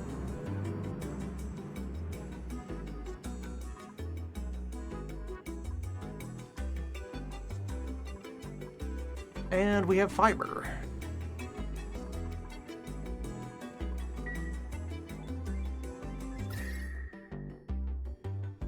Heat, water, clothing. Everything you need.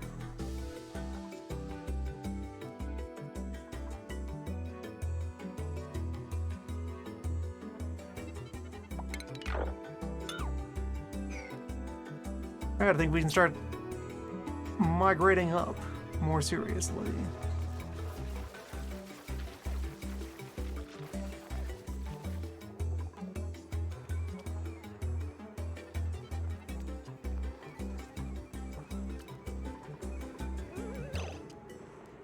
Painful as it would be to abandon the smelting machine that we haven't even finished yet.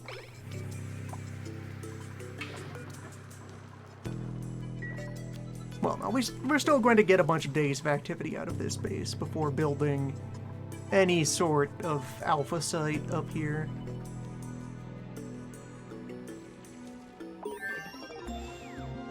This perfectly usable stank air is going to help.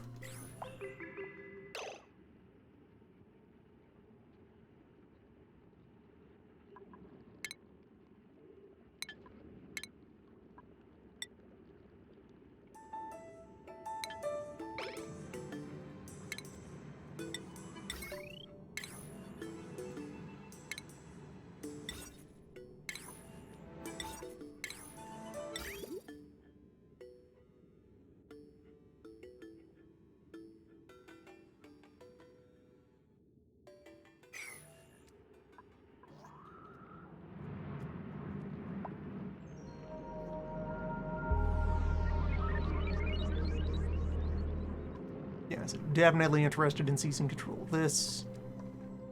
Tapping into the stank air will help. And I can get the upper bound of how much this puts out. So, 6.4 or 275 out of 26. So while active, this is 2.8 kilograms per second. And that needs to be further divided by how much time it spends active versus dormant.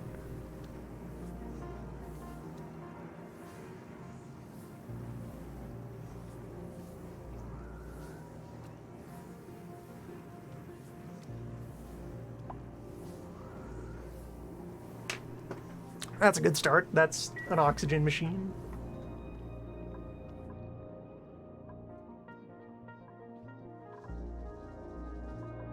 And that's good to know that we won't need sheep. Need to create a swamp farm.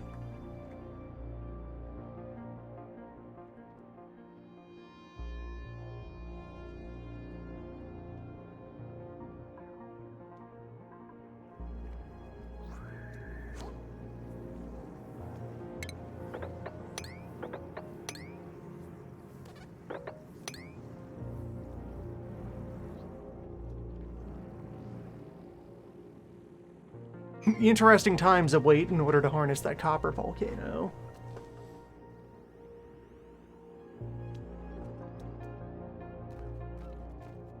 I should pick somewhere in this vicinity to just start building a whole new settlement.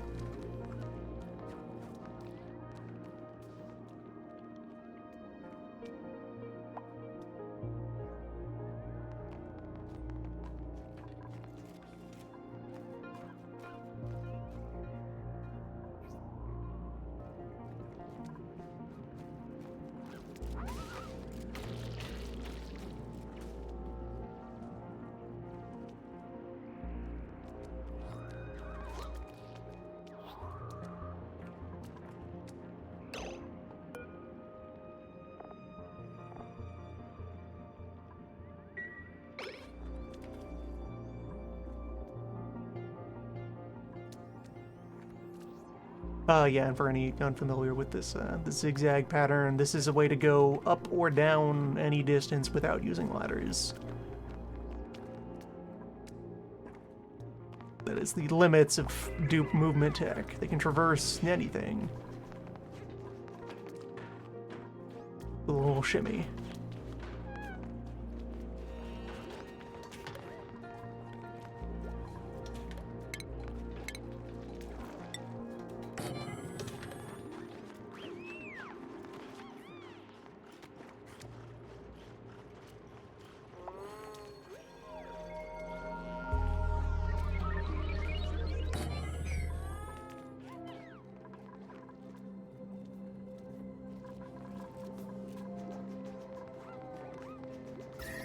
This is going to stay plenty warm enough for the mealwood.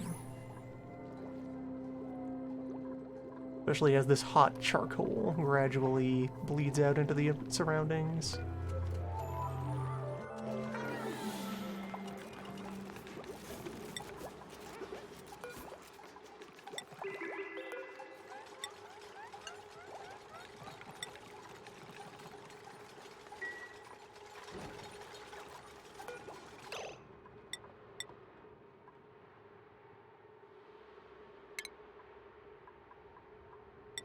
Right, and the other big thing with having a water source confirmed is I can think about doing bristleberry.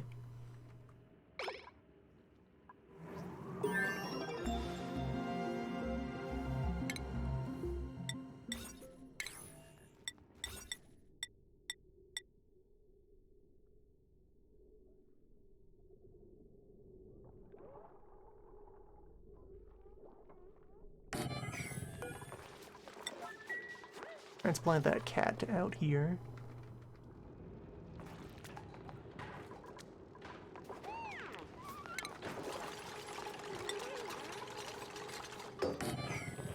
Then I can store extra seeds up in this vicinity.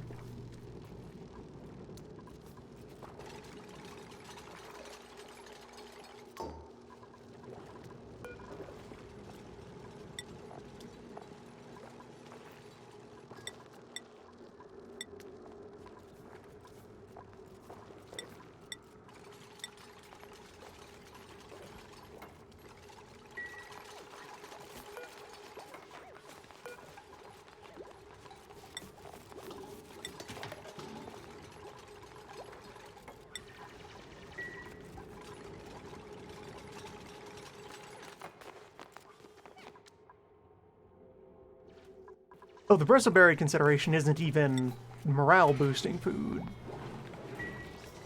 It's food that isn't made of solid material. Food that can be sourced entirely from geological vents. A way to make my dupes eat water. That's the goal.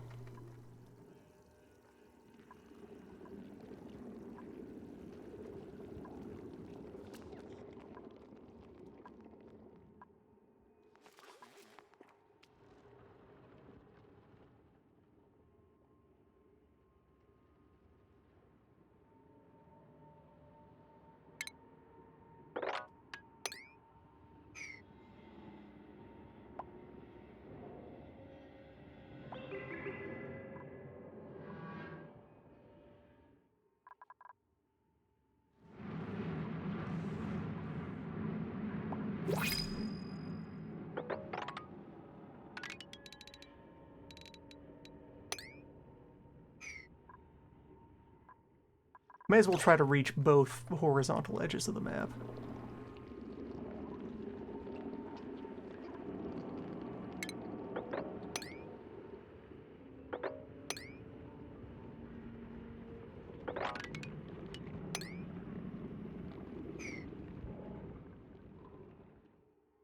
Get one cross-sectional slice of the planet. Butter.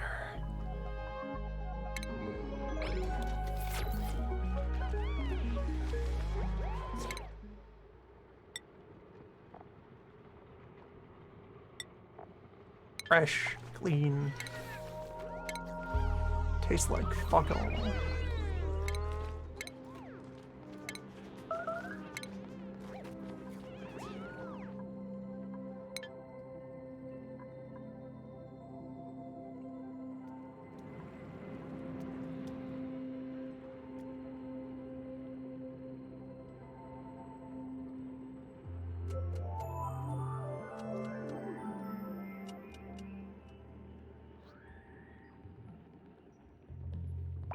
Alright, so if I'm looking to build a whole new town,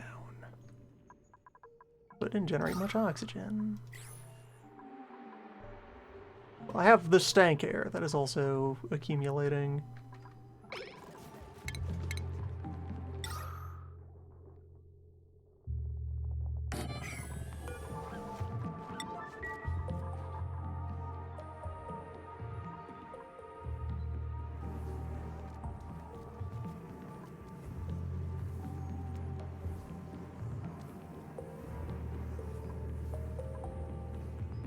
I feel like I would want to build above the hot springs and the volcano.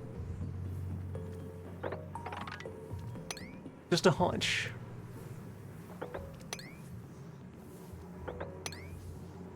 Some builder's intuition.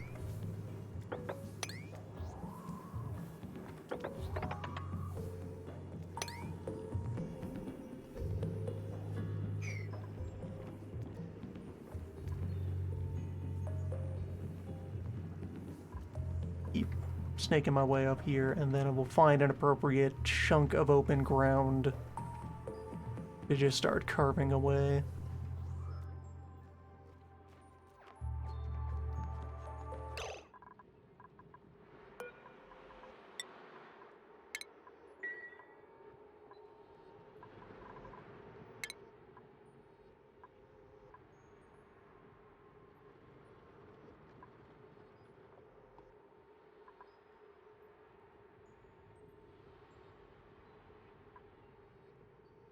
Better oxygen machines and basic plumbing and filtration.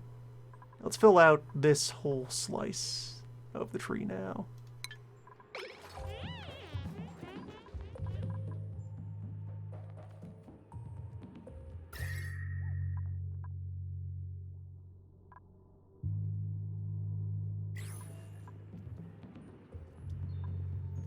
The thimble reeds love it.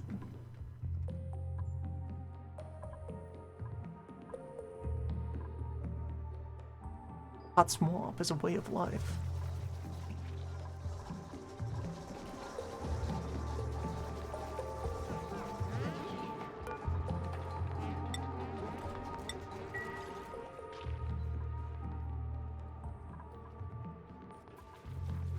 Yeah, there we go. Now we have that carbon sink to further delay the issue.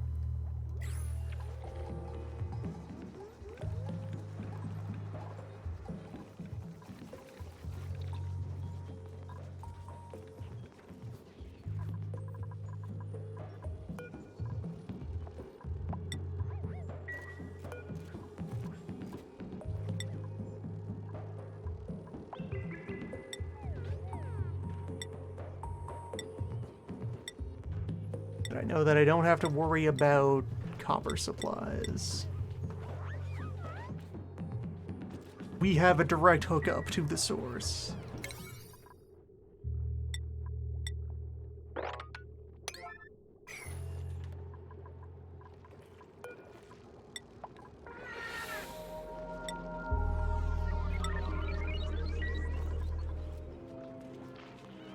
Oh wait, hold up.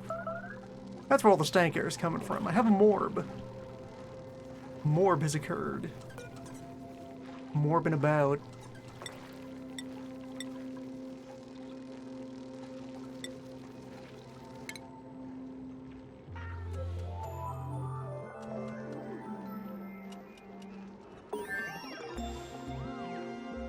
Petting Morb is not recommended.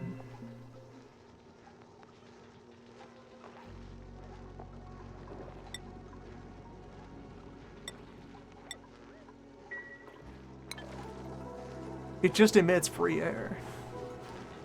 It's unpleasant to look at. That's the only real drawback of Morb.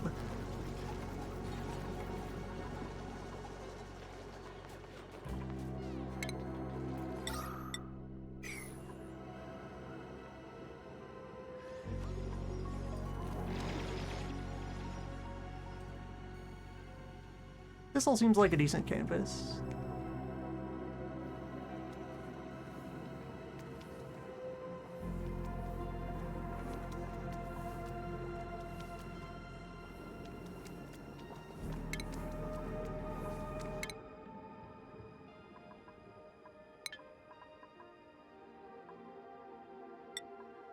Let's get this other basic research hammered out.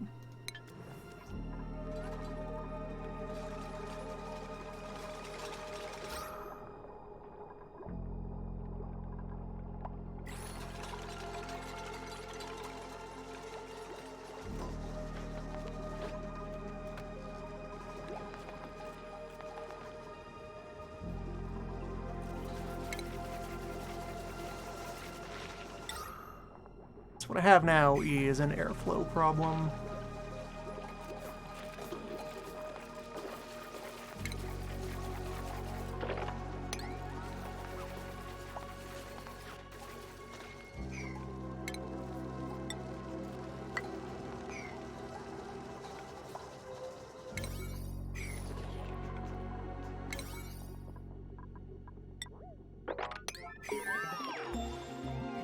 One diffuser would be putting out enough air for 5 dupes, it just doesn't circulate well.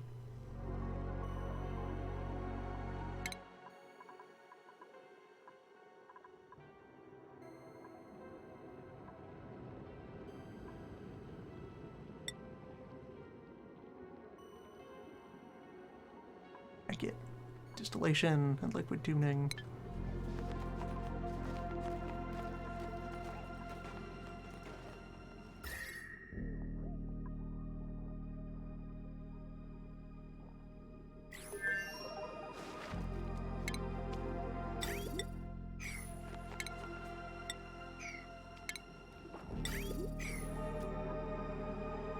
The city of tomorrow, which will have liquid plumbing.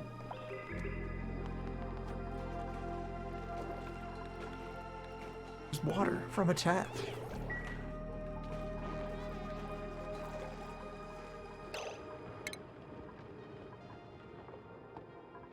Alright, so these are... What kind of job is emptying? Tidying.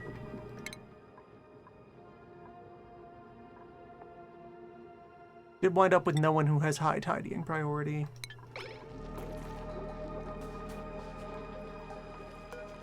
Fix that up.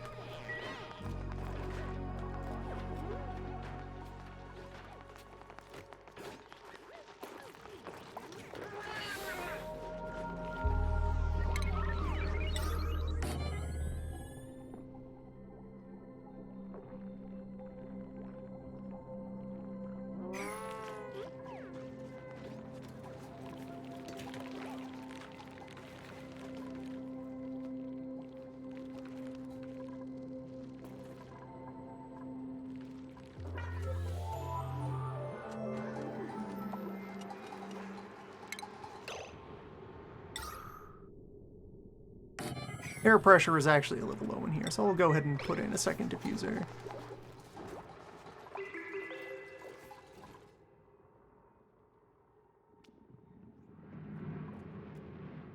When we reestablish things up here, the old self-powering oxygenator will be part of the loadout.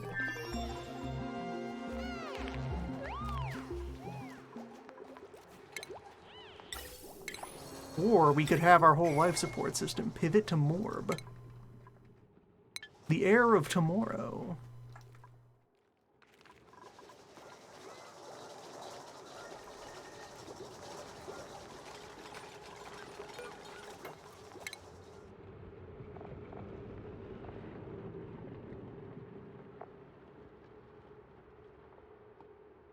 As can be seen, it will take some time.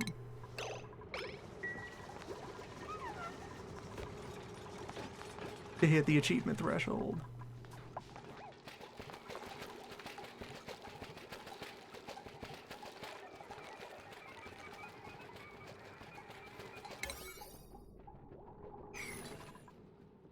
The achievement is not spend longer than usual setting up regular power. It is get real power without using fossil fuel as your mid-step. See, all the slime sublimating is keeping this tunnel pressurized with stench. That's helpful.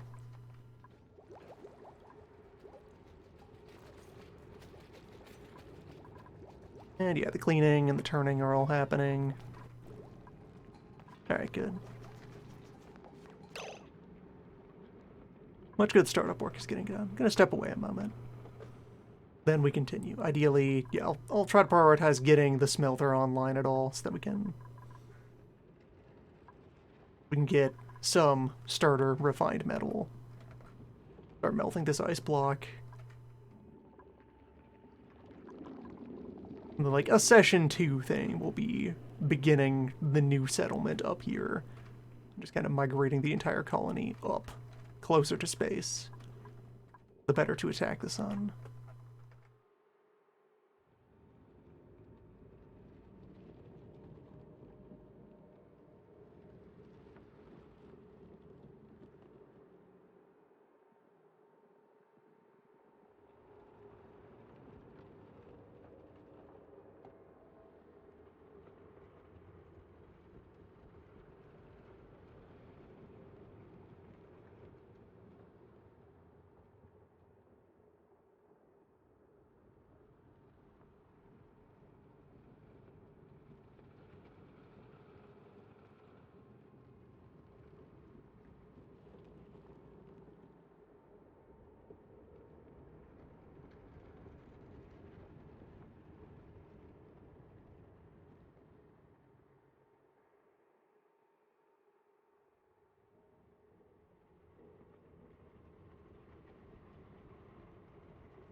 Alright.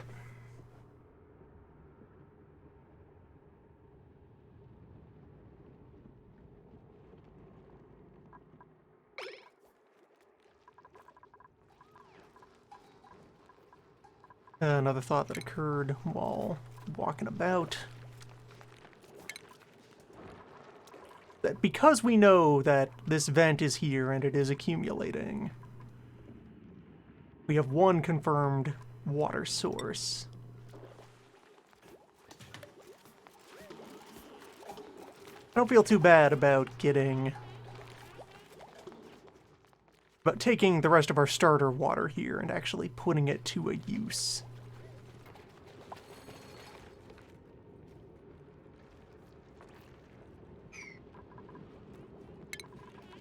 Just made another, like, insulated farm cube somewhere.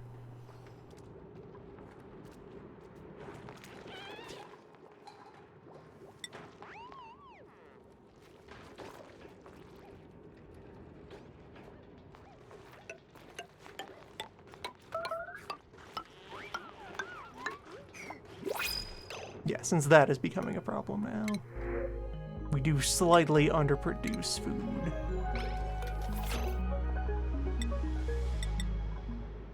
Snap both of those open.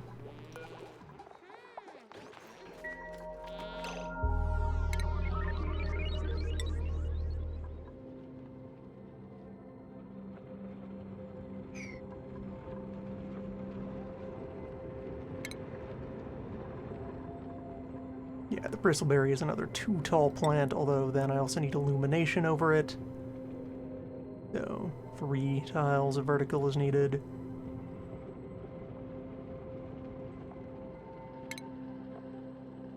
Just think about door, bit of utility space.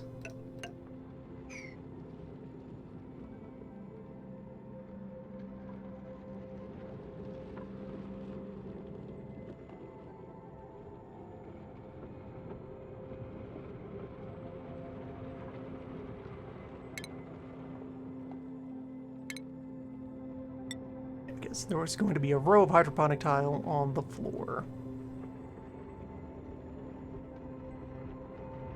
And up here.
Because I only need to release 1 charge of water from the tube going that way.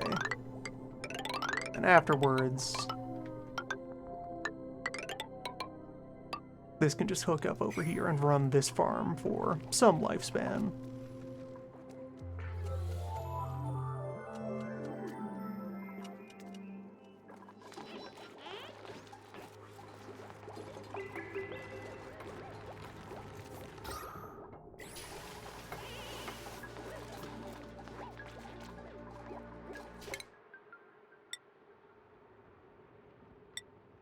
Franklin.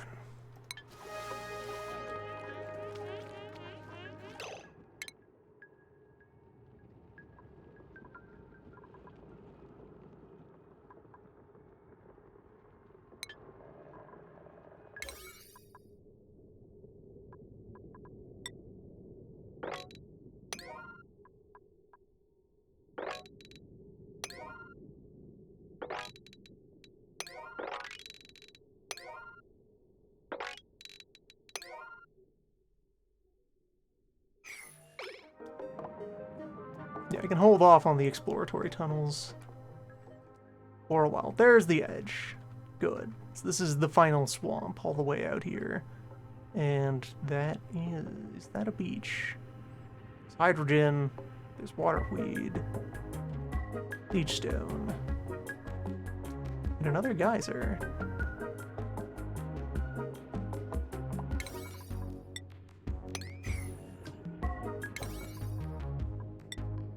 Or not?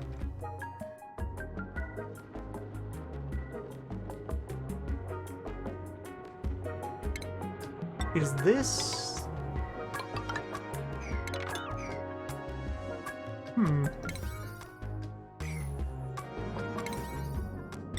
Oh, right. Oh.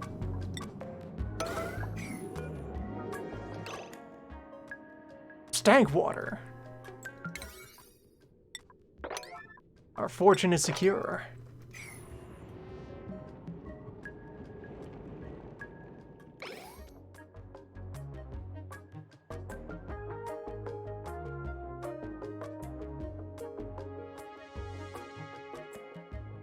We have two kinds of water in it. Okay, here's the left edge. Got this rust biome with, that was the carbon, and here's another friend, maybe? No, that's a coincidental horizontal line.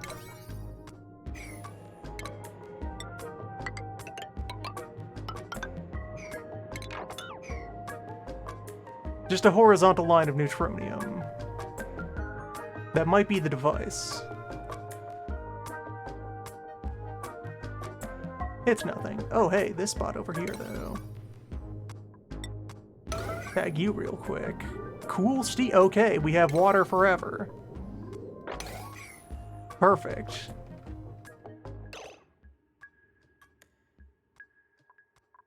We have multiple water vents in working order. And alright, so conductive wire. I have a tiny bit of copper. Need a bit more to actually string all of that out.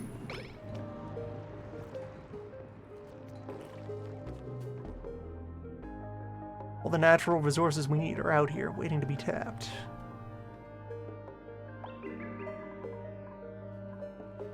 Water can provide air, water can provide food.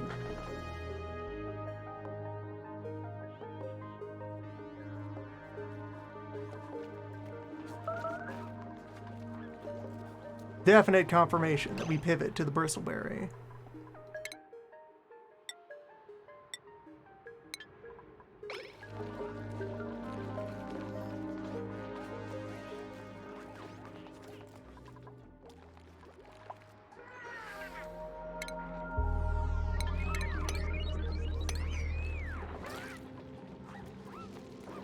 Which is all well and good because these wild ones sitting around are quite dead. Well, quite inert.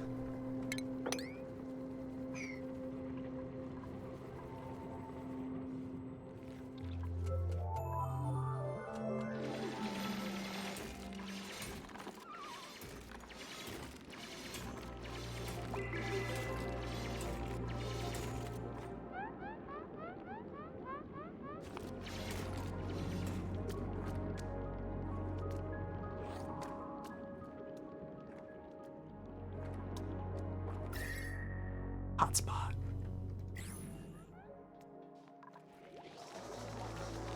Yeah, now we're doing a less bad job of keeping the oxygen flowing.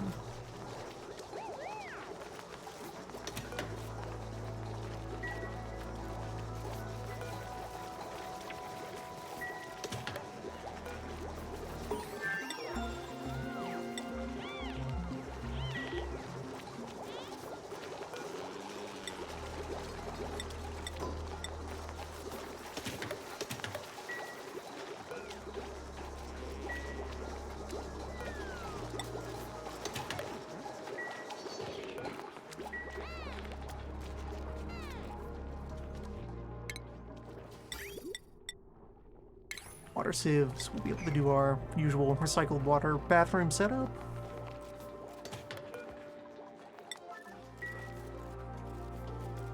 And deploy carbon skimmers at any time.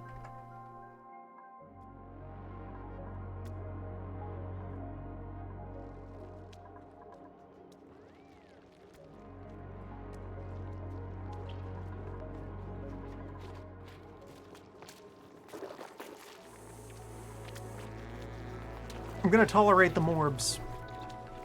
They're helpers.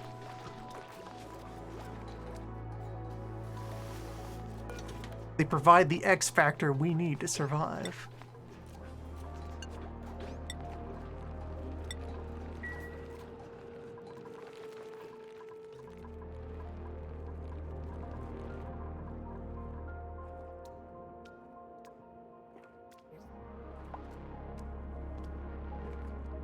Obsidian will be helpful for when we need to contain the volcano.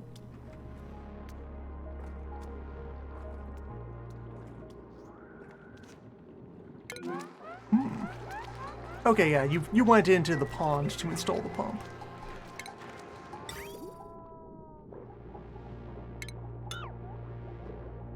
Understandable.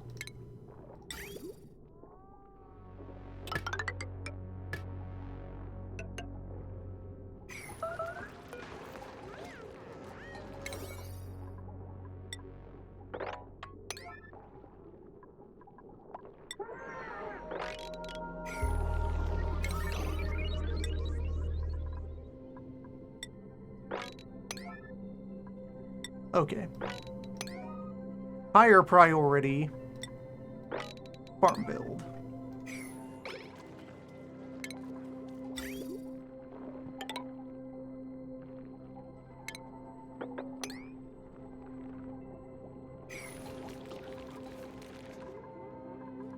And let's see the eventual goal of 20 Versa Blossom.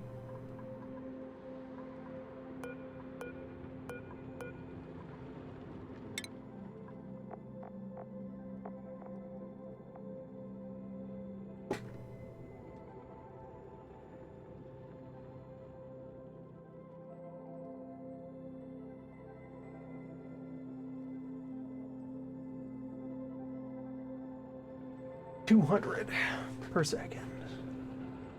Well, no, I'm going to be running 20 in there. 400 per second. So clamp that valve too.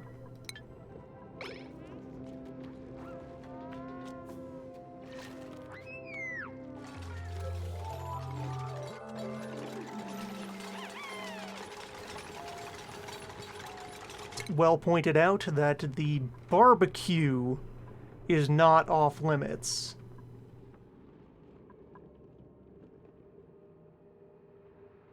For the sustainability achievement. This is not power generation. So that's allowed. That breaks no rule.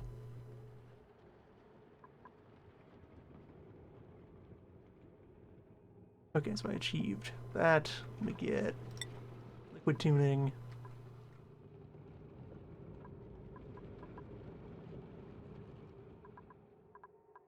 Liquid tuning, and then finally finish the dive to Glassmaker, I suppose.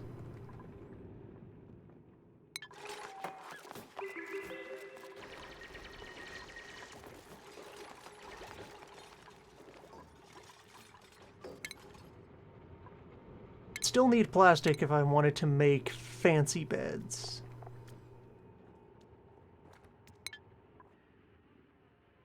For proper bedrooms. Community 2 will still operate on a barracks initially. Just a more spacious, decorated one.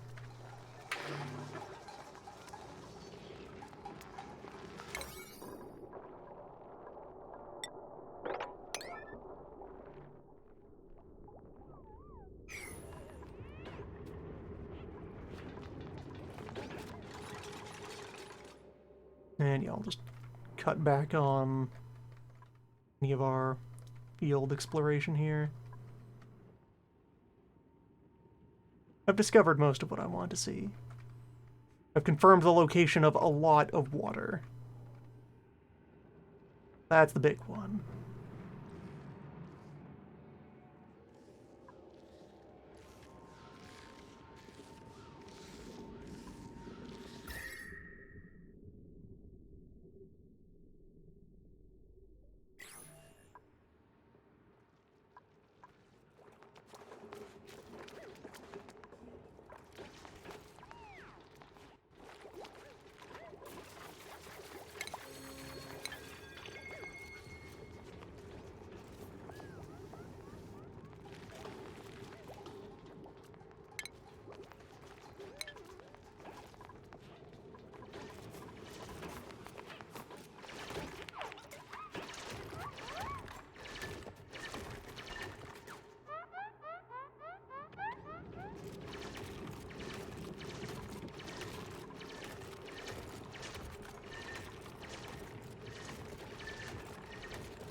If oil is not located, then plastic sheep are a viable thing to try and set up. We'd have to print the initial one, because I doubt we're going to find any wandering around on a cold planet.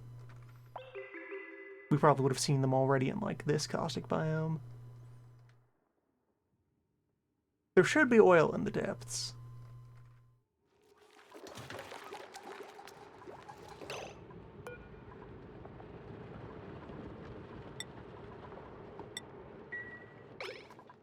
But with the abundance of water, we can have bristle be our main food source.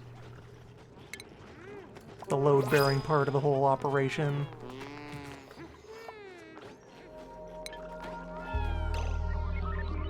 So...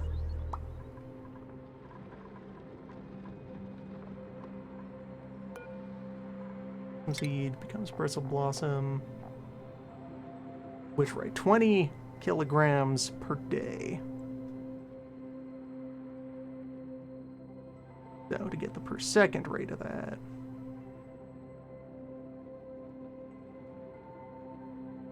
$666 grams per second for that whole farm.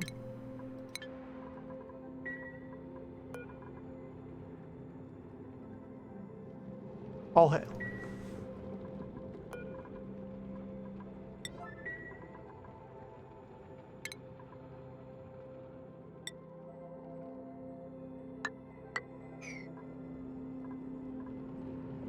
Oh, right, and the remaining feature that needs to be present here, lamps. Lamps are what will keep this place warm.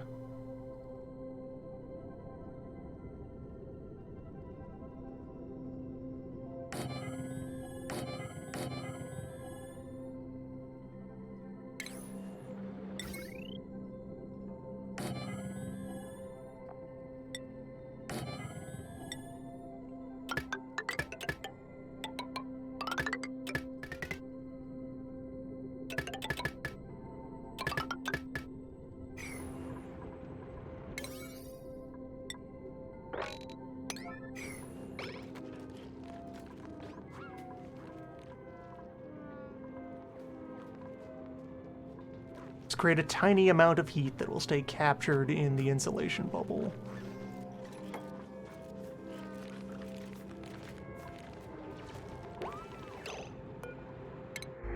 Print something edible, please.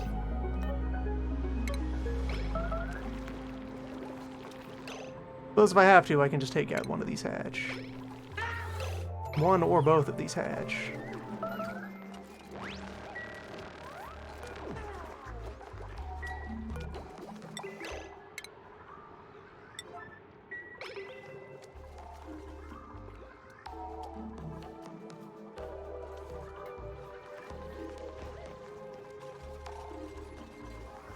Yeah, the crab was not going to generate any meat, unfortunately.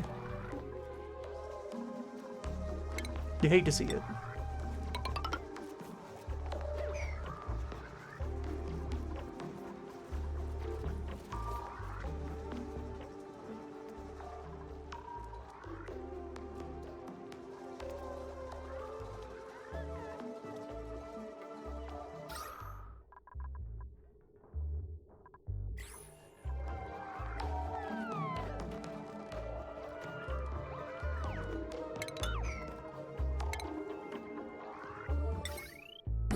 The battery over there so I can widen up this column for airflow.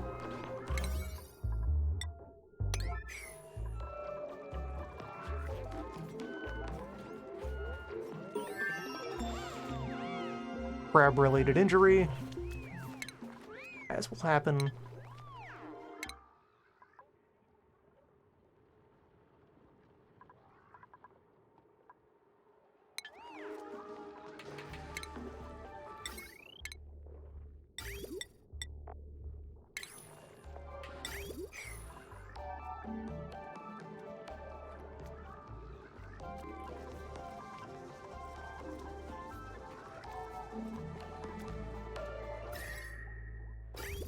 Usually the concern with... Yeah, there we go. Connect that.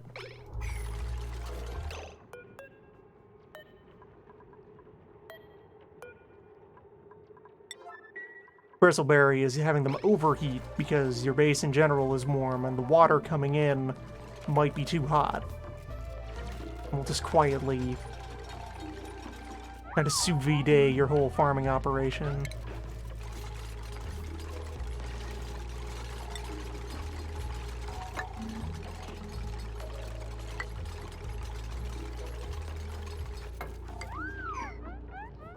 But here, the water is always going to be arriving as a liquid, and so above freezing.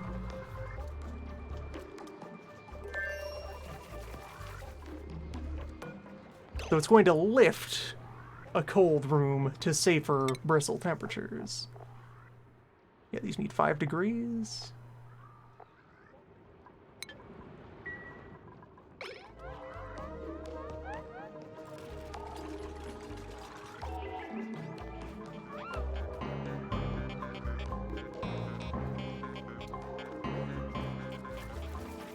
Air for days. It's great. You love to see it.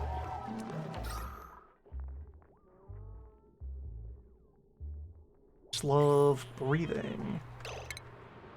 Okay, since we have the full equipment available, I could also try and set up our closed circuit carbon skimmer.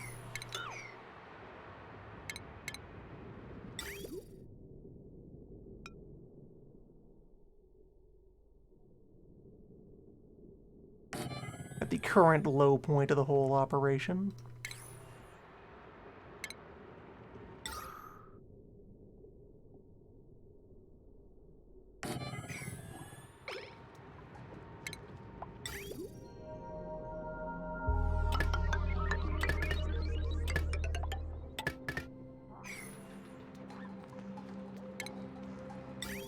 We just need to deliver any water down to that level. Which I can do with a quick valve split here.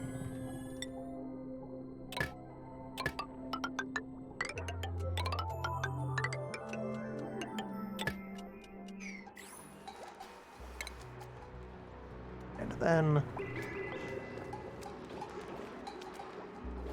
Okay, the barbecue is running on-often enough that...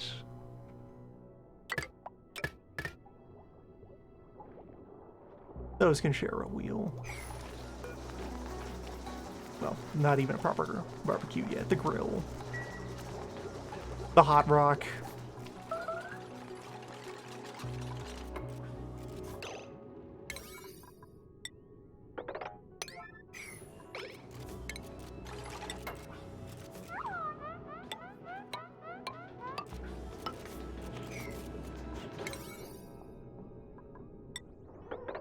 I've tied up most of my currently available copper, although I have yet to mine most of my immediate vicinity for copper.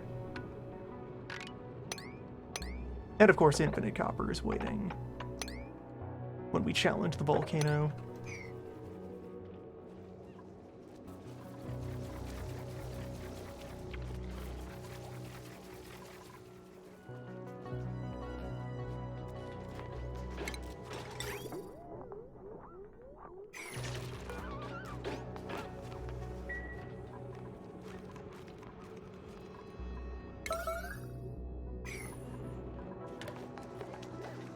We're just barely underproducing. So with the meal harvest coming in, that kicks the can down the road a little.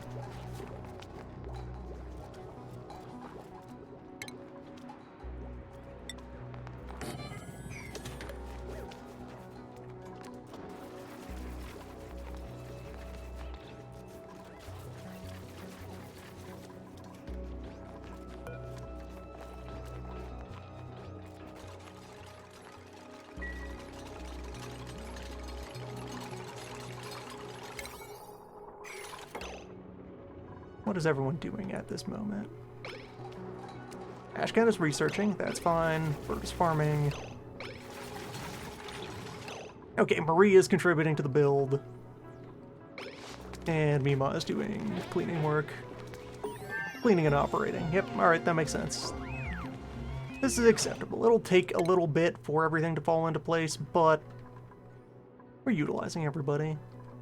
Alright, so that's liquid temperature stuff.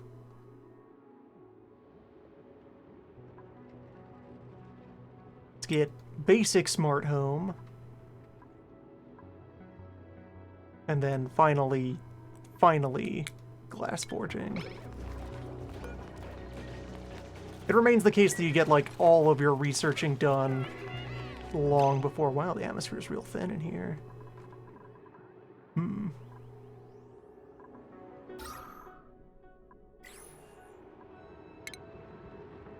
Could be producing more air.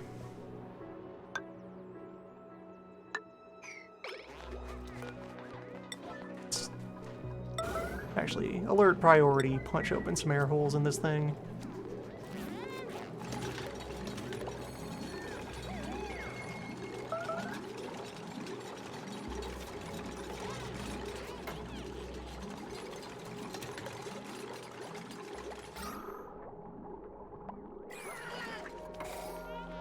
Farm does require air.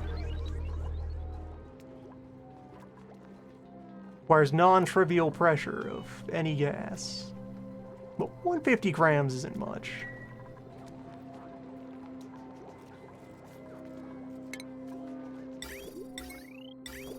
Alright, so things I can do to change up this. Well, first of all, a little bit of refined metal. Still has to go to that.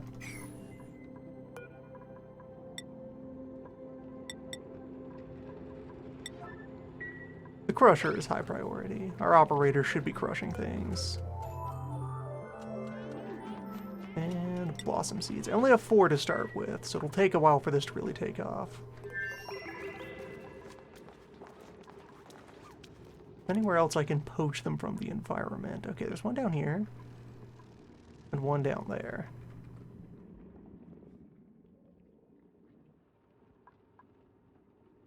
Seed here. Just laying around on the ground.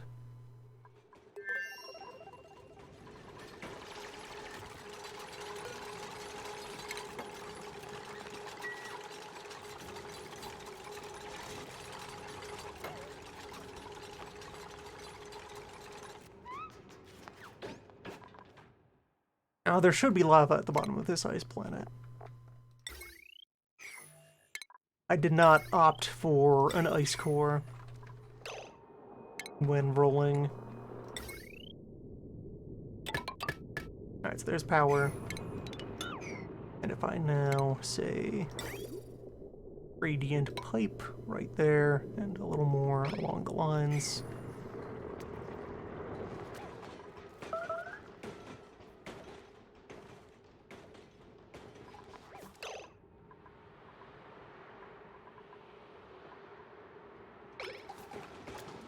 Where's that other hatch? Where is backup launch?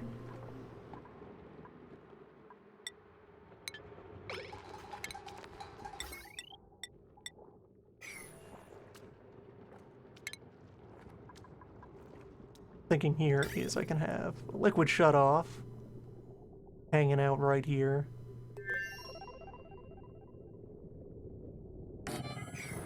That checks the temperature of the coolant sitting at that point in the pipe, and if it's too hot, just have it wait here.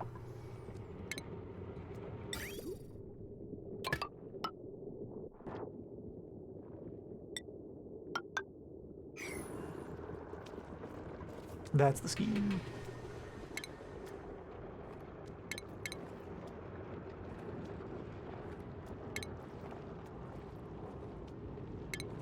Plumbing has the relevant liquid temperature sensor. Dangerous. Alright. Crisis level situation here. Team, you gotta eat the eggs.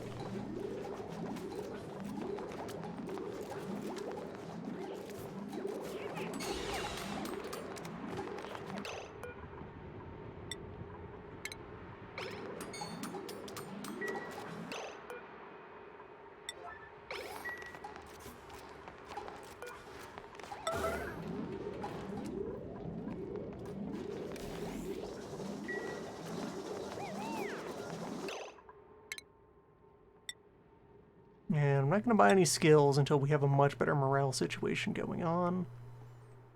Okay, cooking too. Bert needs to chef harder than ever before.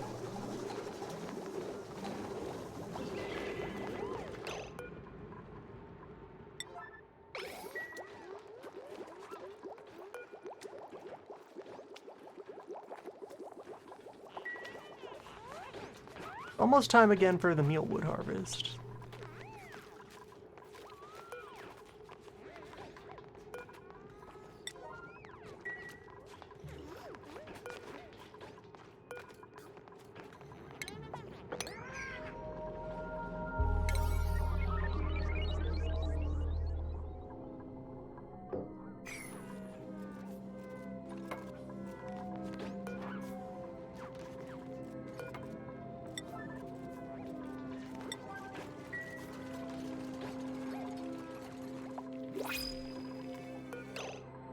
There's that hatch, and hey, there's eggs.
Classic permanent food shortage.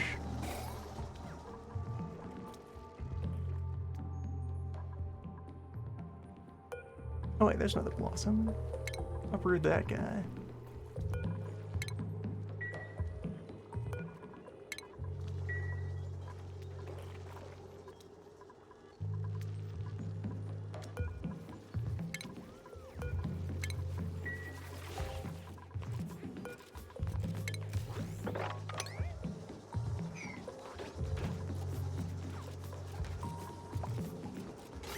Plumbing not hooked up yet.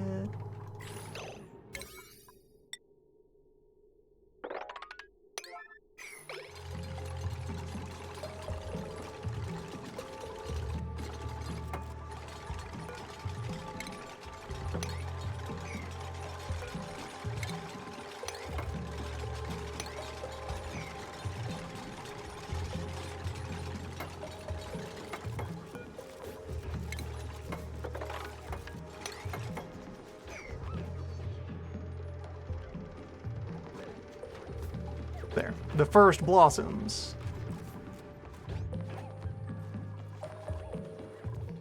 There might be food in space.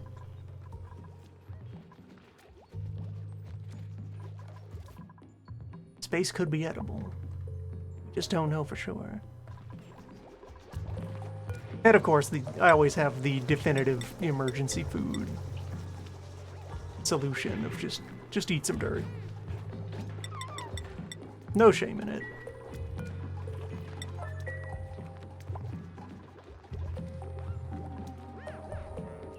It's there for a reason.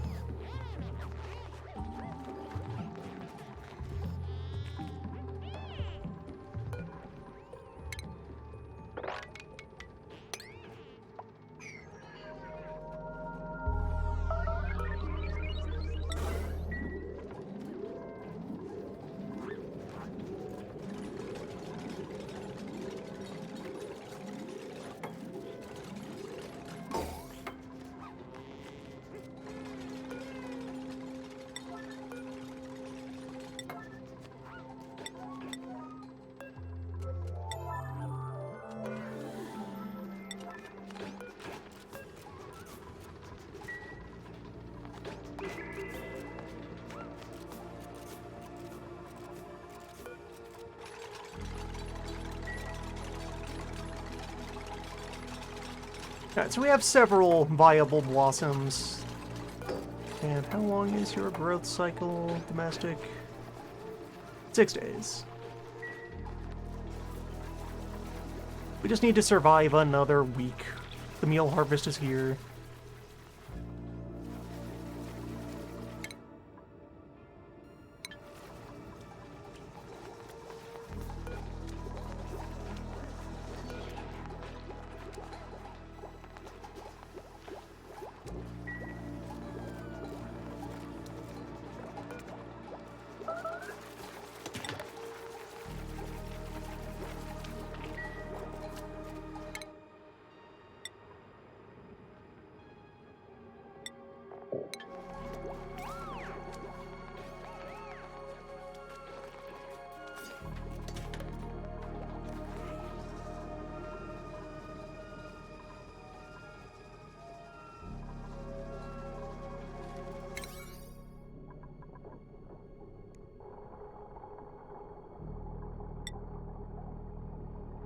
Looking good.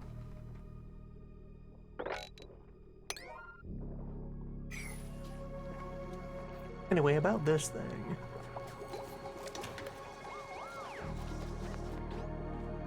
I can still stall on carbon for a while. Throw down the stopgap of some algae terraria.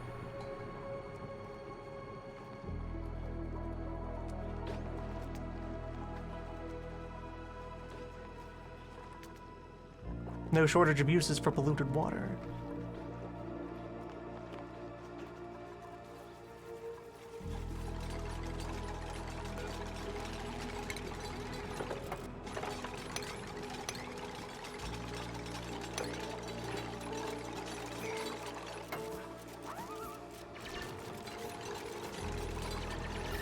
Don't have all of the seeds in place yet. We're mostly good though.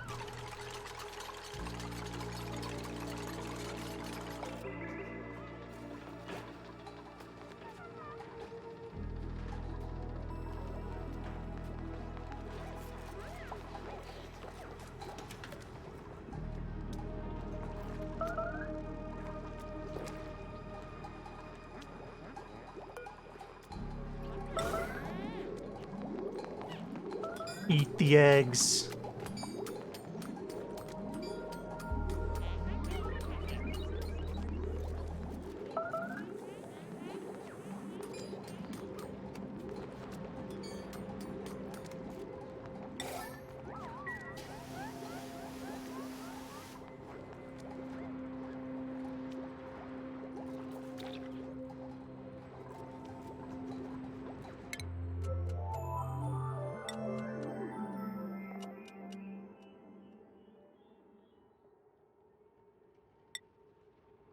Make my way towards mech engineering. It's going to be a long time before we build railways or robots or anything fancy like that.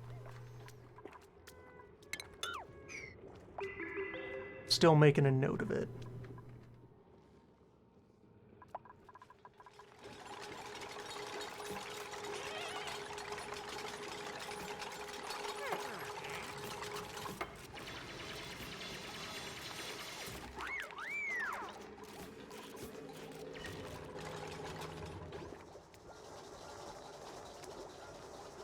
Yes, with this several tons of water, we now have a longer-term food supply.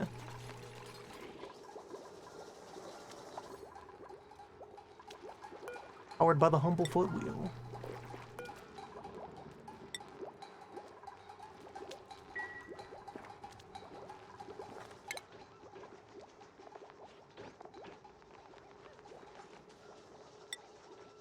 I guess toggling should also be a universal high priority. If I need a switch pressed, that is everyone's concern.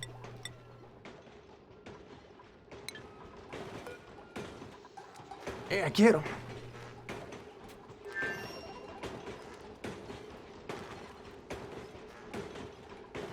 Alright, that's probably enough of our basic copper.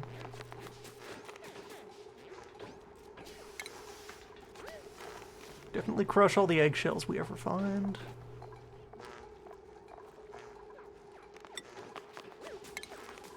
And all of the crab carapace.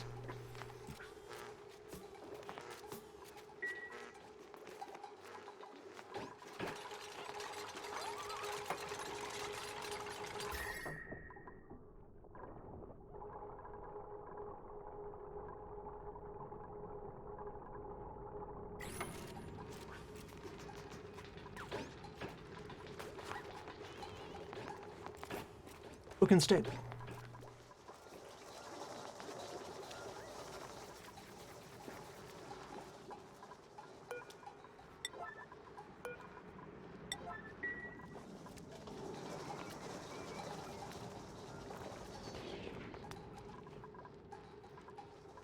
Fine constructive effort.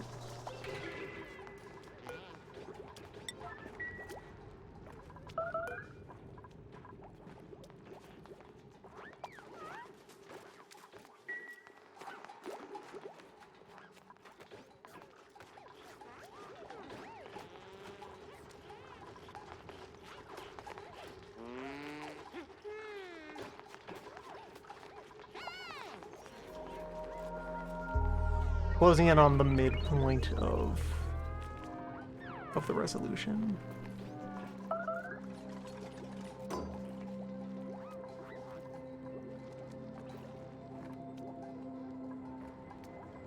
Printer, give me something edible.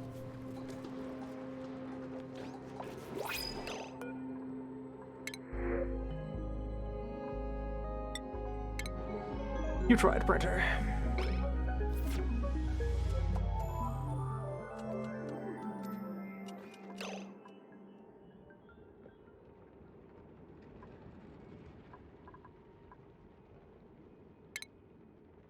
Oh good, the cat is out there. Propagating swamp grass. Nice. Nice, good work, cat. That's smart. Alright, so... Hop down here. Burrow over. I can grab that.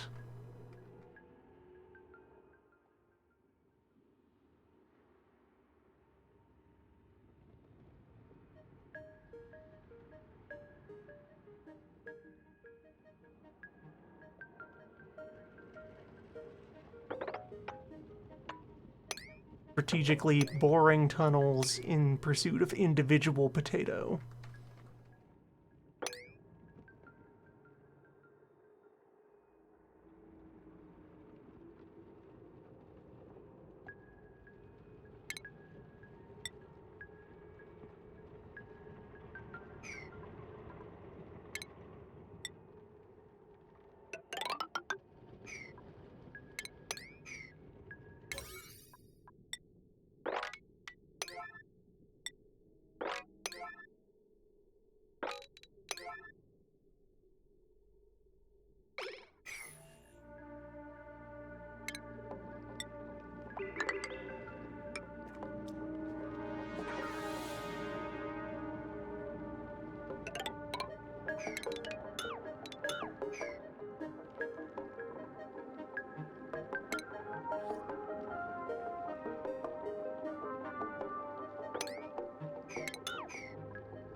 Okay, these are not surviving because they're too cold. I will need to create a hot room to actually really cultivate swamp plants.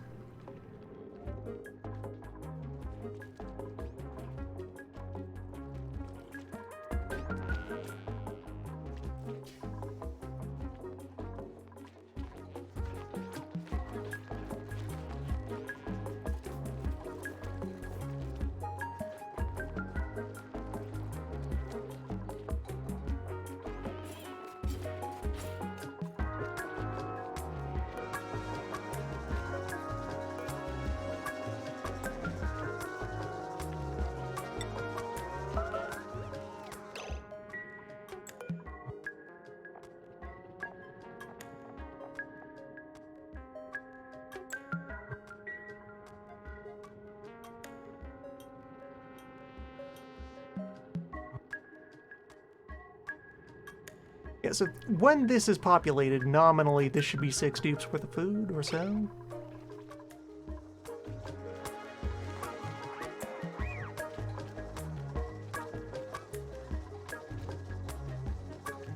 Slightly too cold.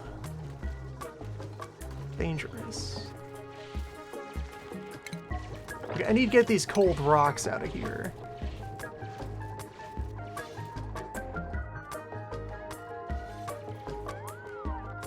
Hassling my plants. Air temperature is fine.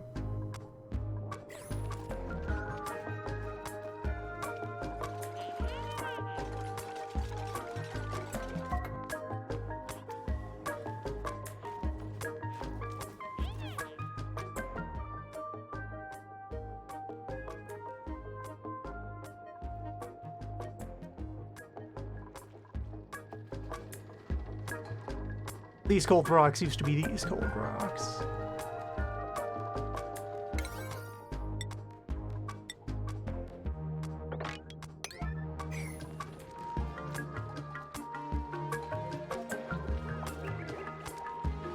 Meal wood harvest arrives. Once again.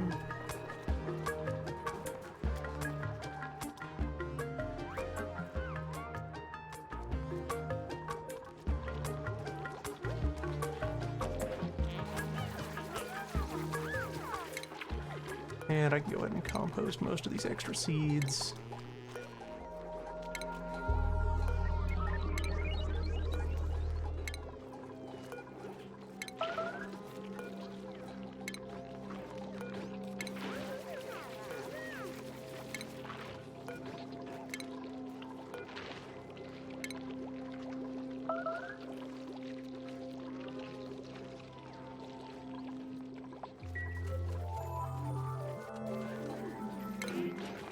Stinky ain't dead yet.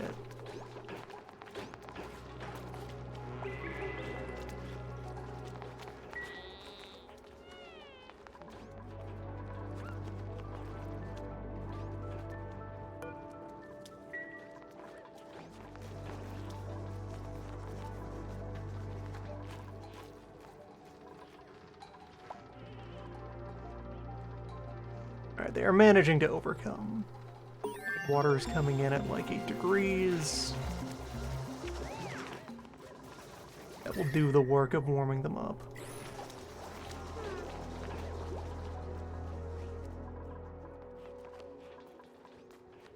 And air pressure became healthy at some point. Just improving the circulation a little has done enough.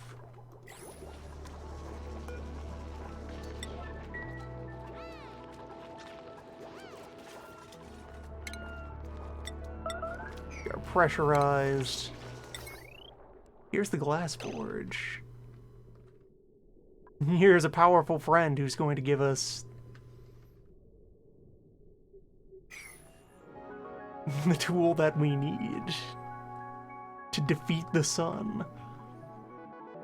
Yeah, so same conceptual power setup as with the refinery. I'm gonna get the refinery active first so we can have more metal.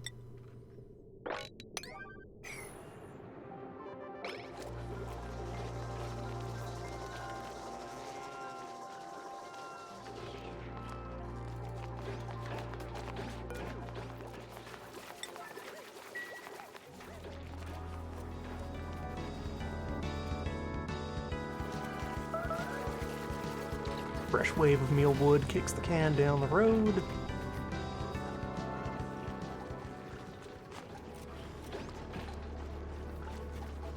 And 2.5 days until these first bristle blossom happen.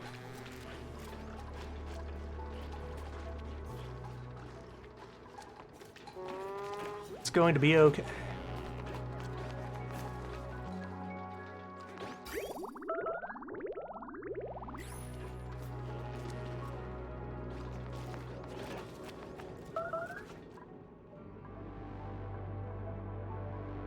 Oh, there's more of you up here. All right. Good work, cats. Putting those into motion.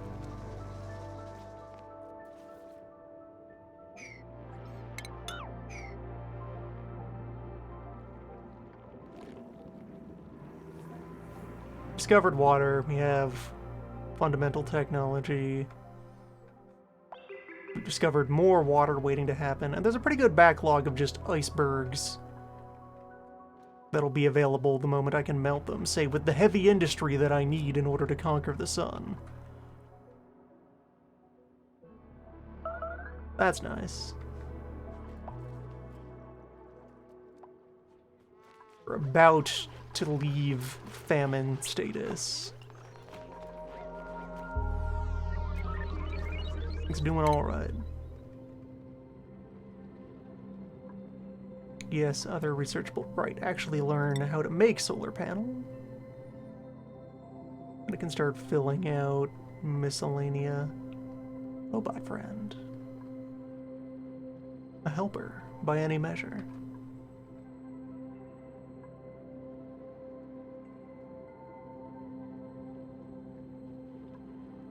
HVAC, just start backfilling all of the core blue science stuff.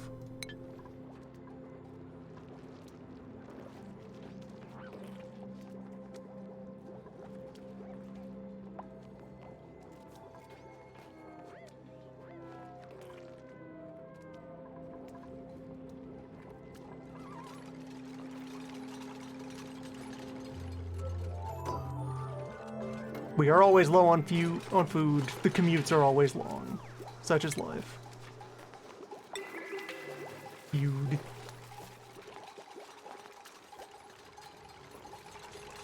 I guess I'll have a storage bin full of ice sitting here. That'll just empty into this reservoir.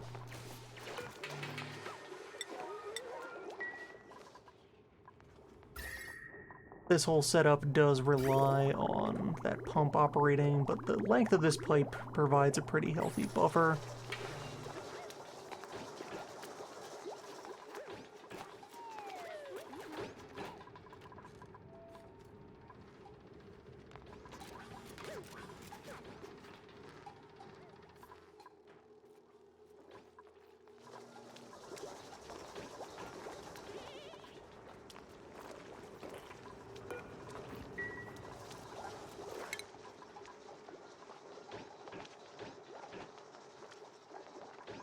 It does seem like we're starting to stress the limits of what our one operator can do with foot wheels.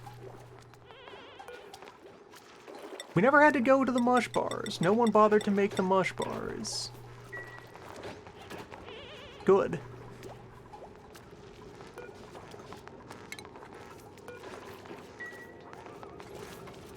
Feel like we can safely decommission the mush. Well, no, I won't destroy the mush machine yet. I will give it a nicer battery.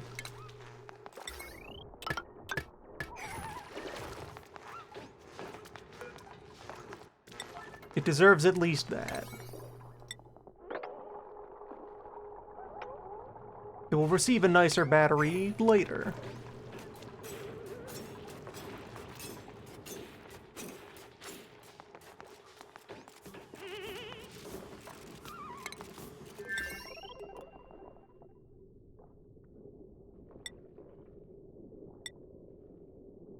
Yeah, I got my few scraps of wire available. Right. Gross. I was going to put in that temperature sensor. Make this the slightest bit smart. Means I need a little more copper for the wire. Let me go punch it up.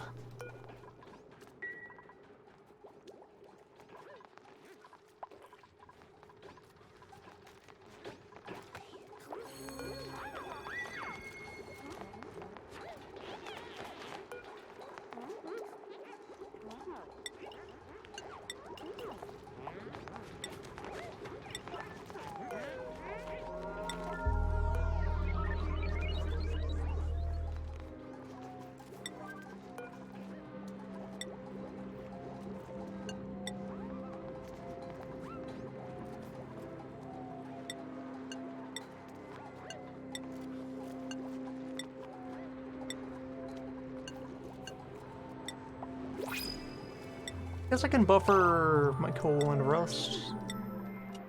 So forth here. An oxifern. Sure.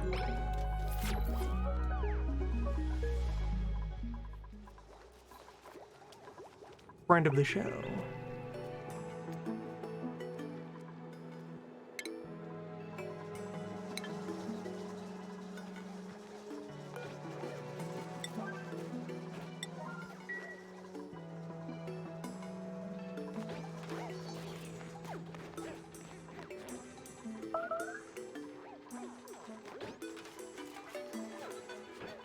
Soon.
Bert's not dead yet.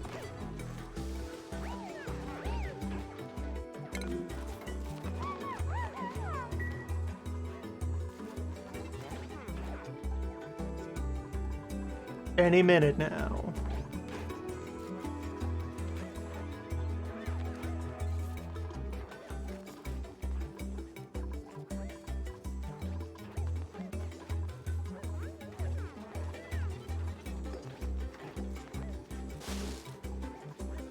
First wave of Blossom will pull us back out of debt.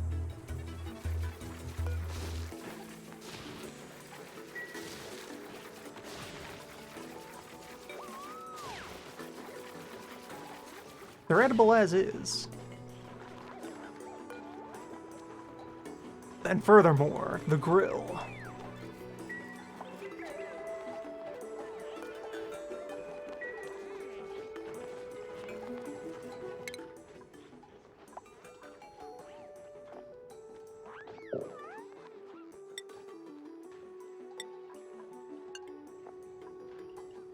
Bert, you now pivot to chef.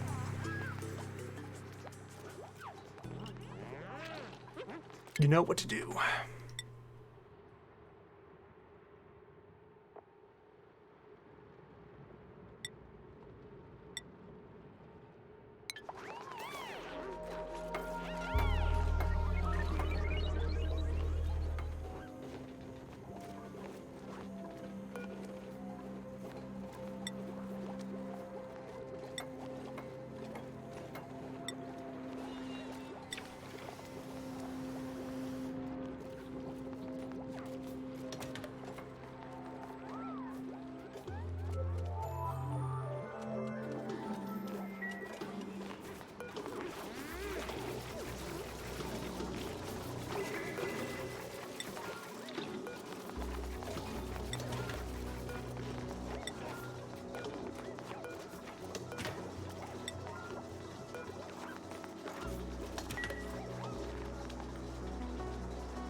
Lunch is served. Crisis averted. Sort of. Someone does need to turn the pump back on.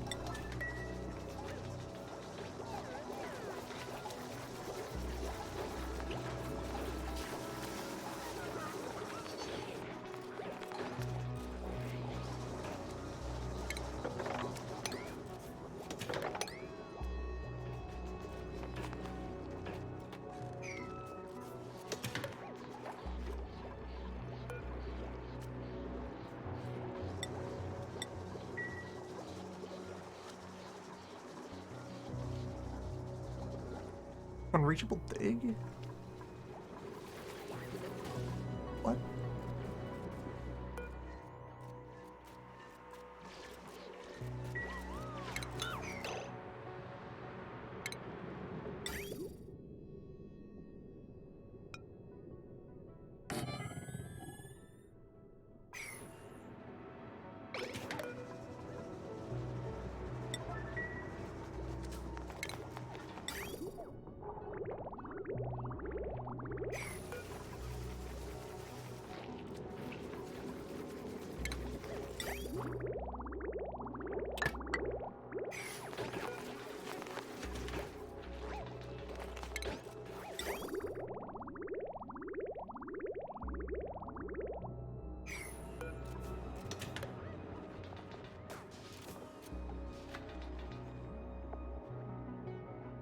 operates on a kilogram of water at a time, and the sieve operates on, what, 5?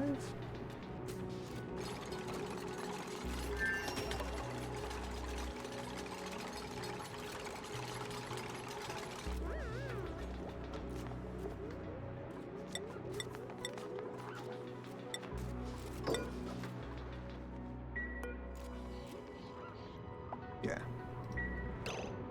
As long as there is 5 in this pipe, there is plenty.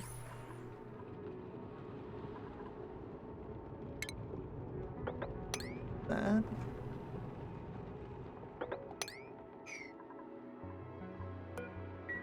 This becomes yet another wheel with priority spinning. Or...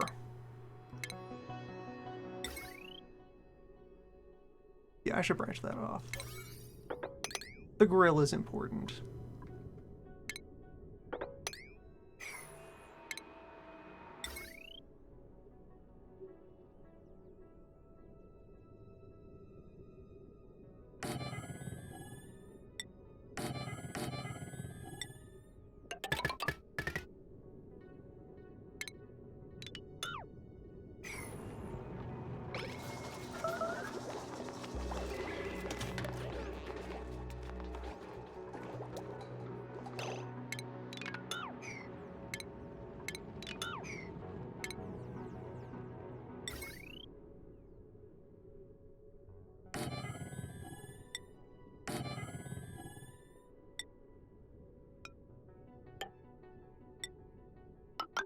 Now we're talking.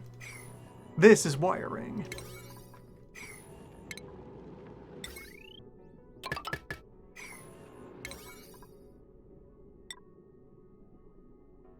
Also, food crisis solved overnight. Easy every time.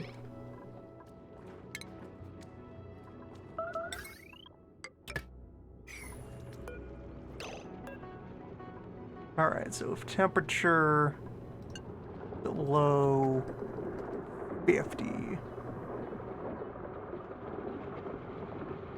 Below 40. Below 25? How much do I want this coolant to loiter?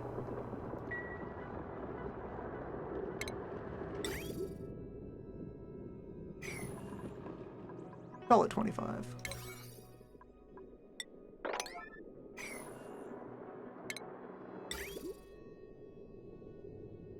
And hook this.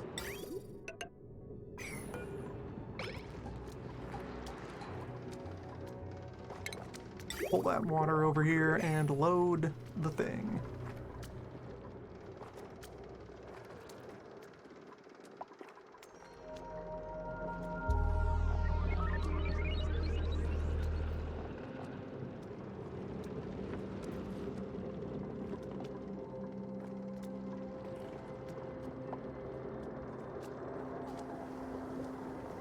Capacity, and then I will cut off the supply.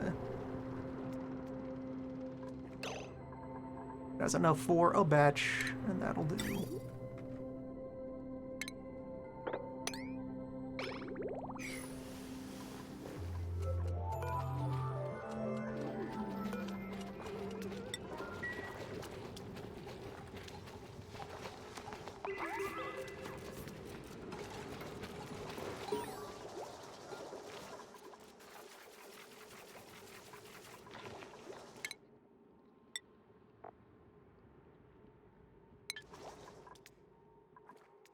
Dupes are now free to wander around and marvel at the glory of not dying.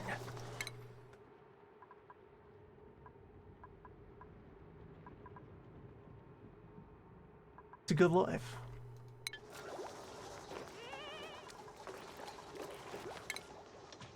Probably need somebody else to also do operating.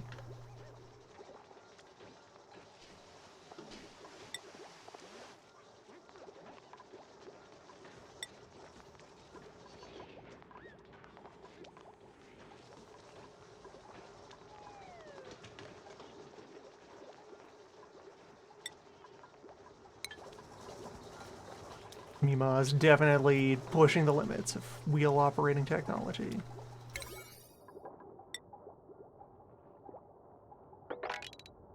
The base has an average power draw of more than one dupe.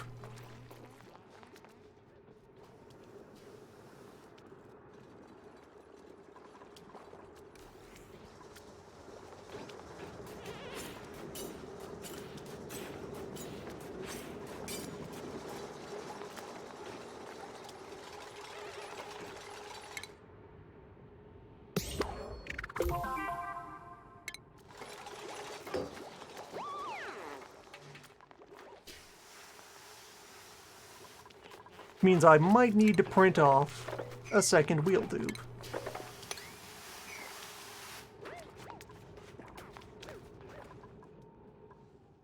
Or just adjust current labor priorities a little more. We'll see. Once all the bristle is online, we can be confidently not dying of starvation. You always love to see it.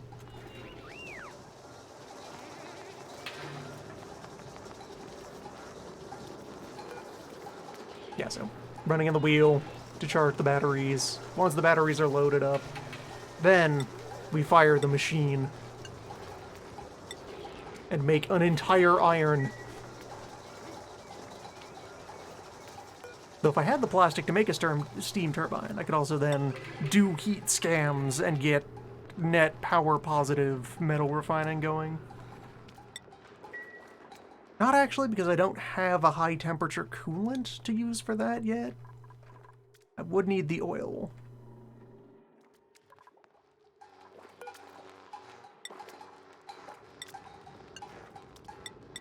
For now, this is a heat machine.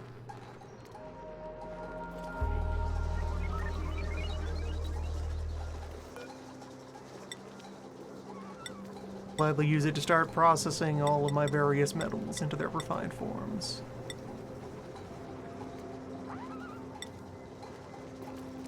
Not that much of the gold yet. But yeah, all the iron needs to eventually become steel.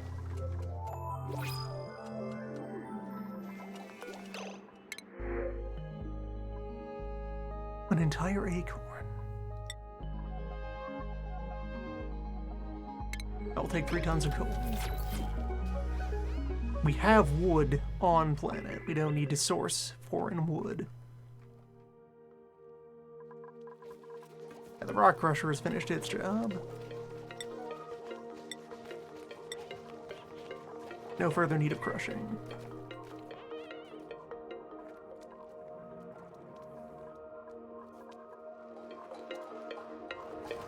And yeah, so the glass forge, when it's time to run that, will have a similar setup.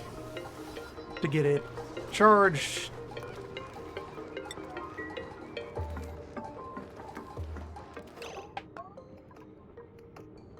The water in this pipe is freezing and falling out because we're not running the thing.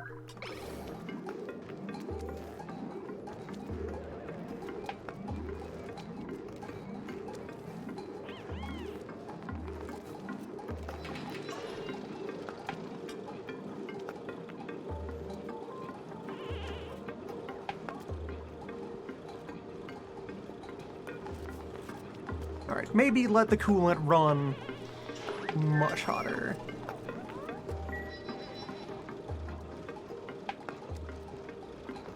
We can really get things started.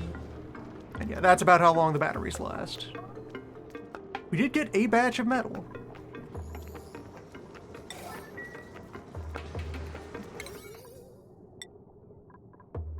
Let's get those repairs done.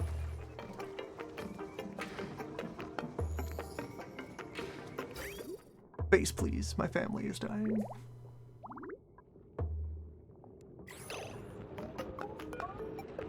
Oh, right. Without power, the shutoff can't even open.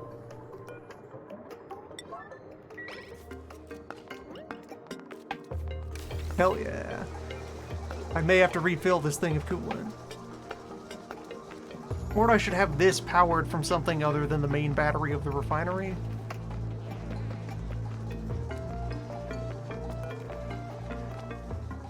A work in progress.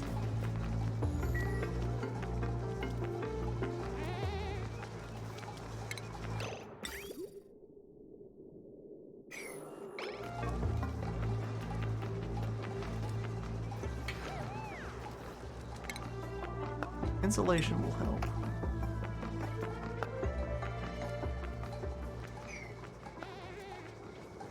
Or really, I don't need radiant pipe for this. That's the fix.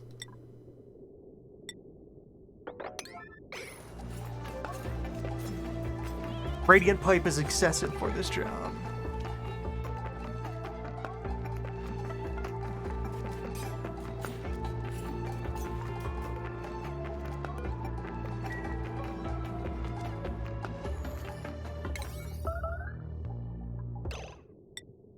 Back so soon, food shortage.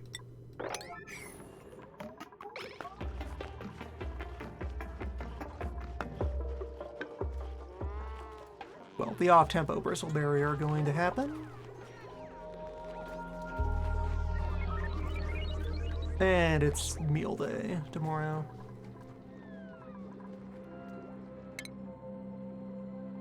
Yeah, we're good on that front. We're food positive.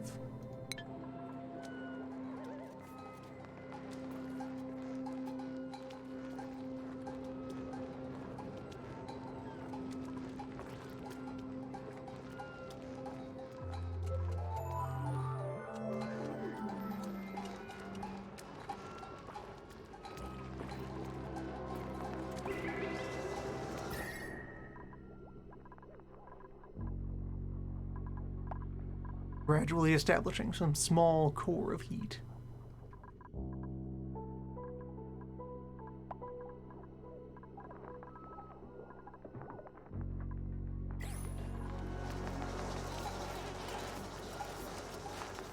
We are equipped with a breathable atmosphere.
It's going to take a while for the refinery to even heat up the cooling pipes, let alone start to put a dent in the glacier. This is a good heat sink. We will get plenty of metal to happen off of that. There's the boy.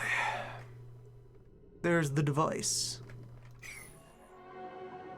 There's our weapon of choice. I would like to burrow over here or something to set up a similar hit, or I could go here. It's pretty close to where everything else is, and oh hey. Light flooding.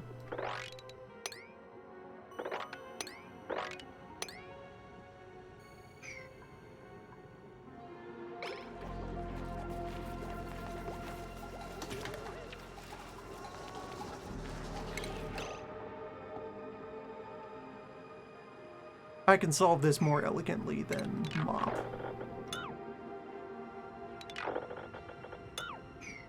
At least everything that's up here. Down here, yeah, mop. But the rest, though...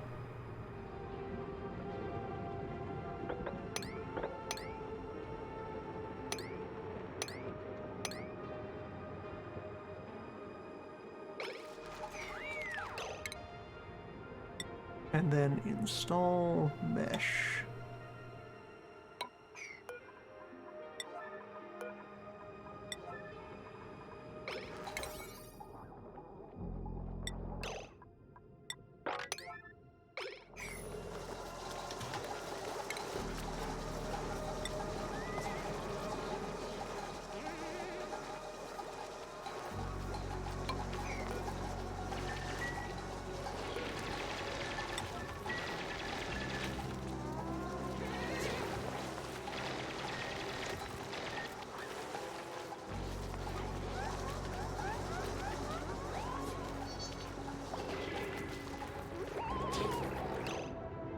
Alright, it might benefit us a little to just mop.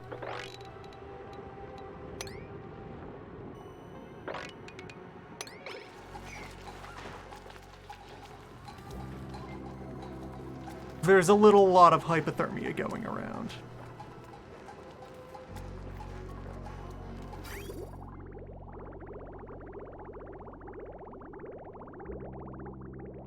And there we go, here's the device working as intended.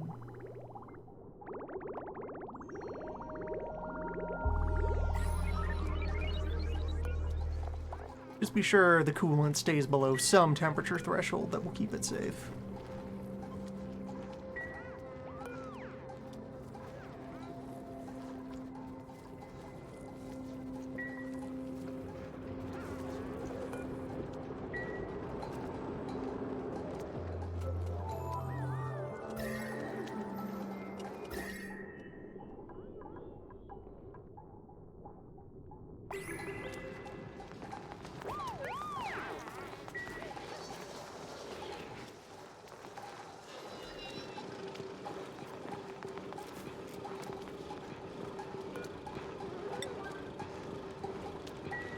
And we want to keep this thing running as much as possible.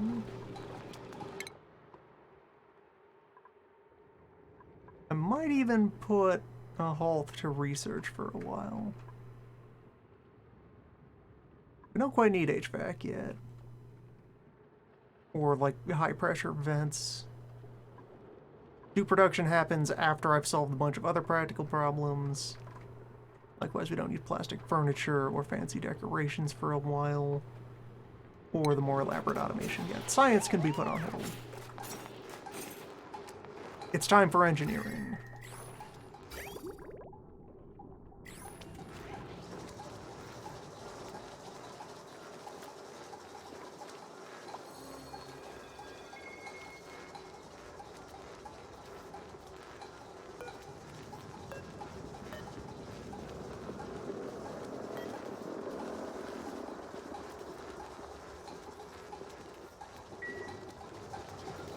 No theory, only practice.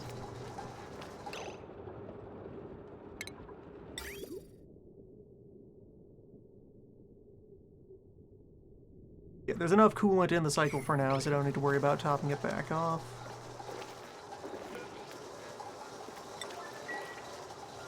Someone go empty all of those water bottles before they turn back into snow. And yeah, the carbon skimmer is activated now.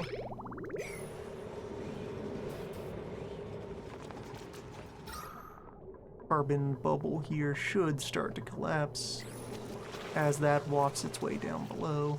I don't need these wild mule wood anymore.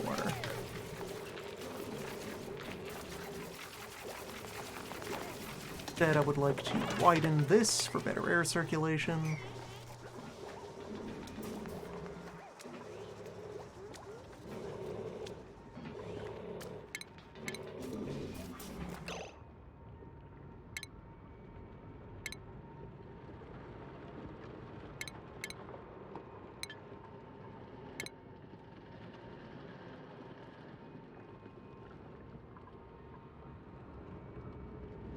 Pipe gas sensor.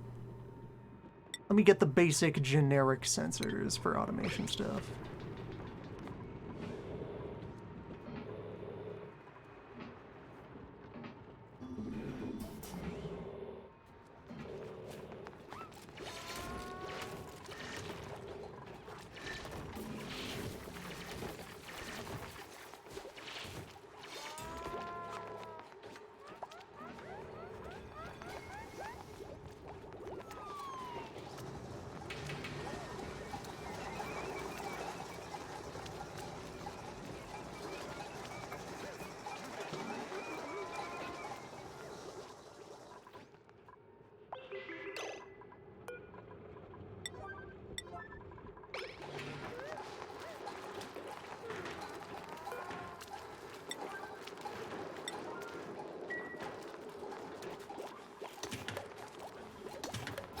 Slightly higher priority to keep the wheels that provide food spinning.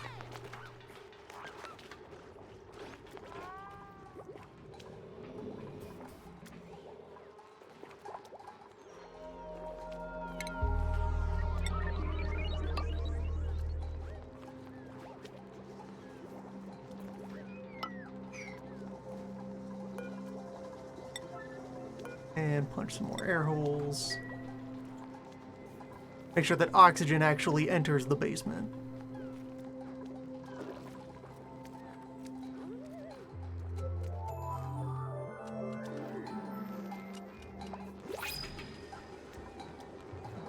This metal is already cooled off. That's left over from dismantling the pipes.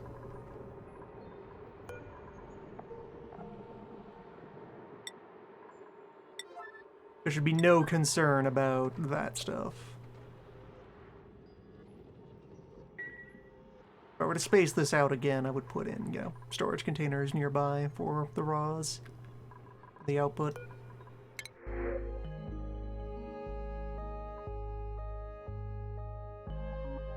What if things get too hot, though?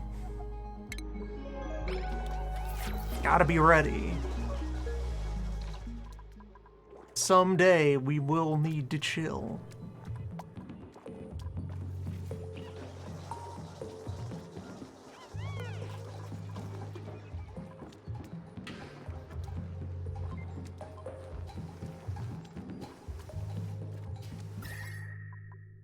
We will need to sink the heat of the sun and also the steam geysers and so forth. Hot rock, springing into existence.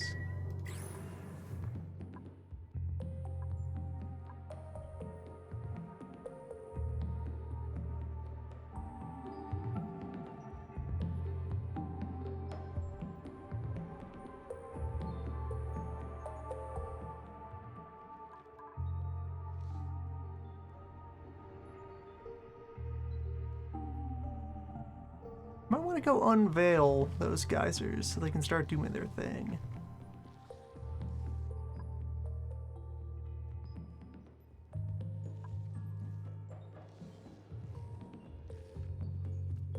Low priority. I'm not even starting to tap into the first geyser's water yet.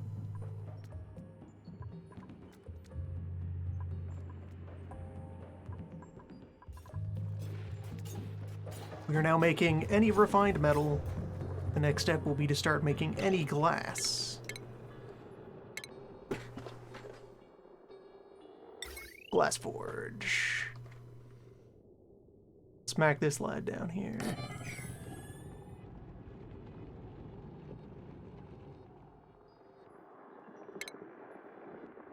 Burrow an appropriate outlet.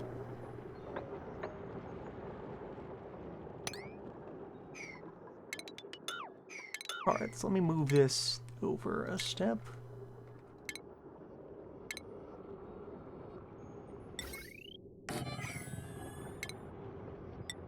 Then the idea will be, I will provide this ladder. Leave this whole coating of earth around the ice. Then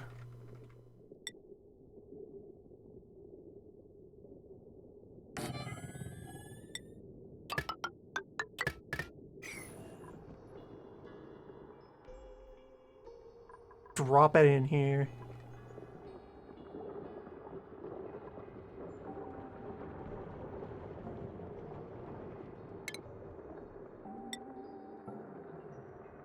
Storage bin for sand. Gradually build back the whole setup. Nice.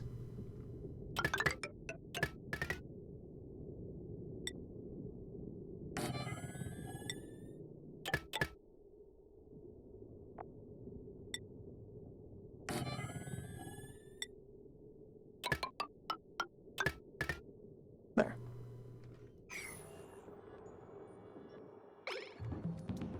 Sand goes in, molten glass comes out. Cool appropriately.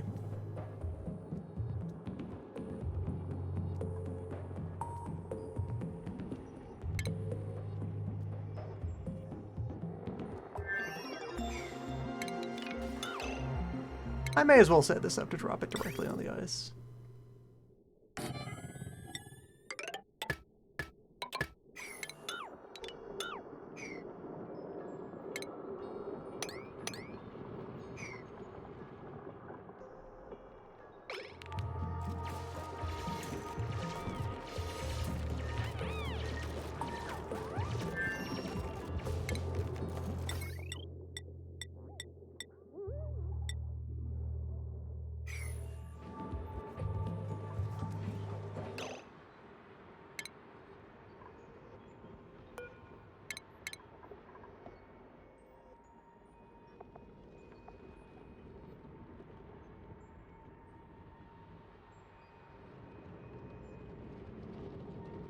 Wait, so if that's... Okay, I guess the pressure sensor is part of...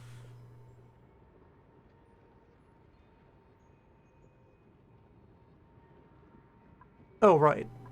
Right, improved vents. Okay, yeah, I'll get that for the atmo sensor. It'll be a while before we're using suits for anything. But I would like to throttle this thing so that it stops, you know, jittering and sputtering. It's already doing its job. It doesn't need to pull a vacuum. I can use hydrogen generators. I just don't have a non-electrolysis source of hydrogen, aside from, like, the clouds that are passively wafting around. That's not in my mind space currently. I will make a self-powered oxygenator when we move up here.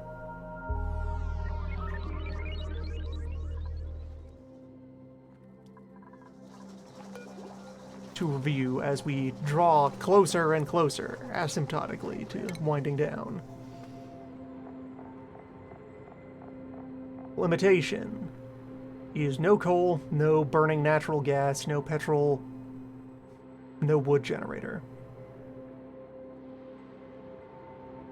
No natural gas generator. No setting fire to hydrocarbons to produce the electricity.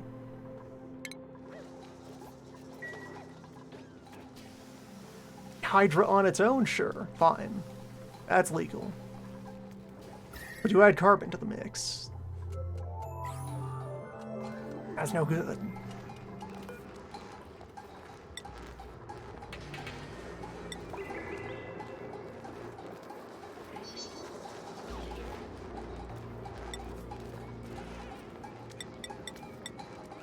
No more gold amalgam right now. Let's focus on making iron happen. I need iron, I need steel, I need to create the many powerful barricades that will protect me from space. That is a long-term goal.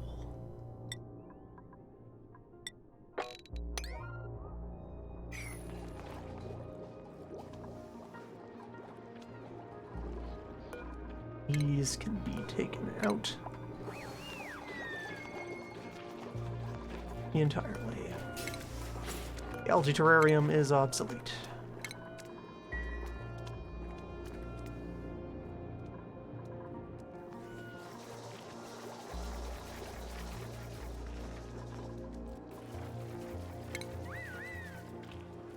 Trying to burn down my supply of algae.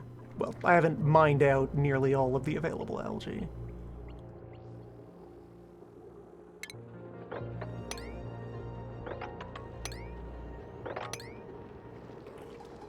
Go up a little more of that.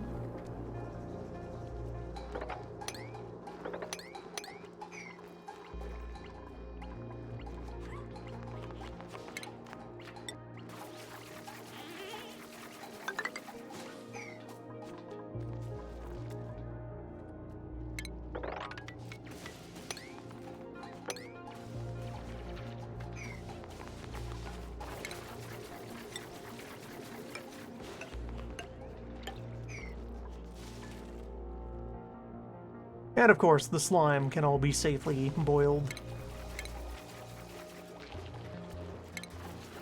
Nothing stops me from running algae distilleries.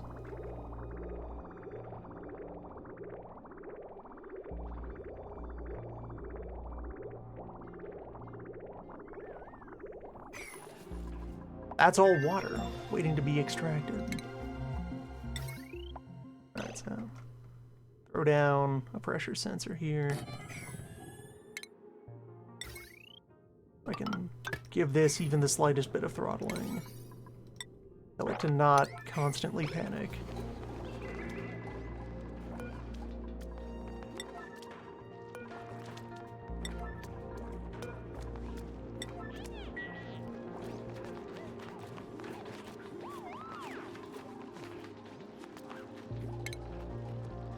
And my dirt supply has barely dipped over all of this time. Very good.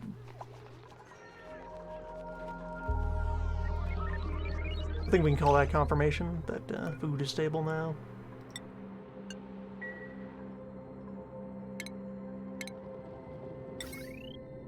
Get in the fridge.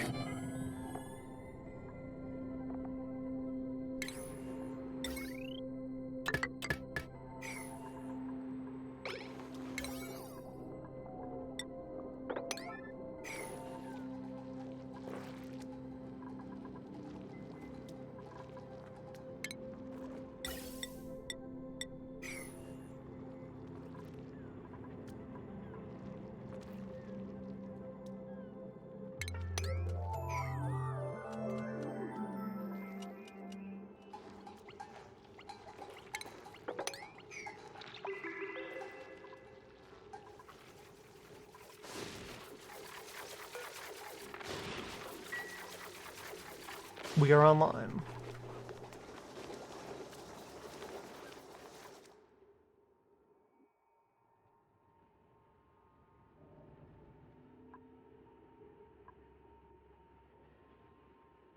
Alright, yeah, this reached its pressure limit.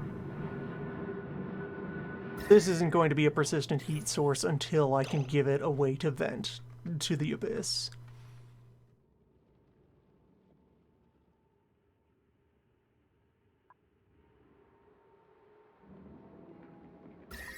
Steam Geyser is going to do a fine job of providing warmth, though.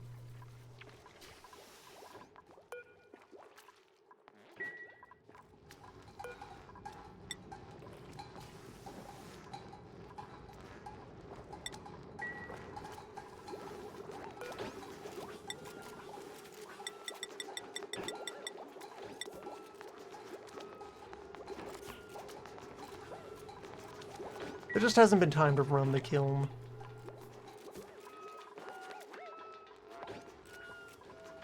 It happens.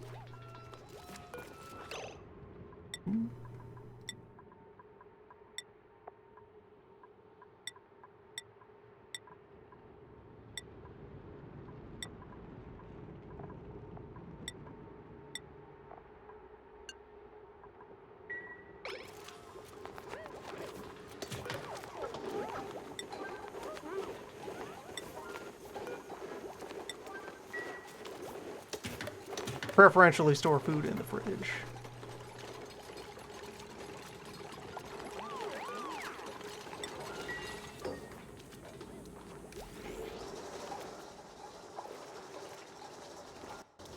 We are definitely stressing the limits of 1.5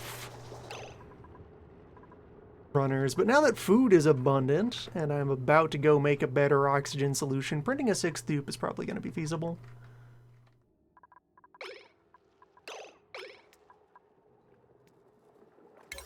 Have a second operator.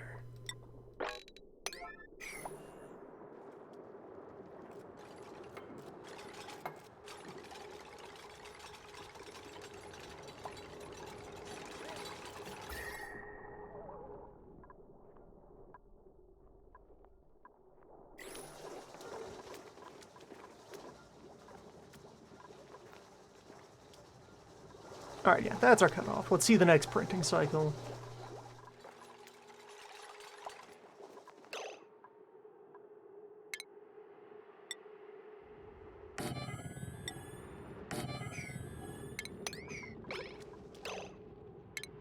At least decorate the mess hall as well while we're stuck living down here.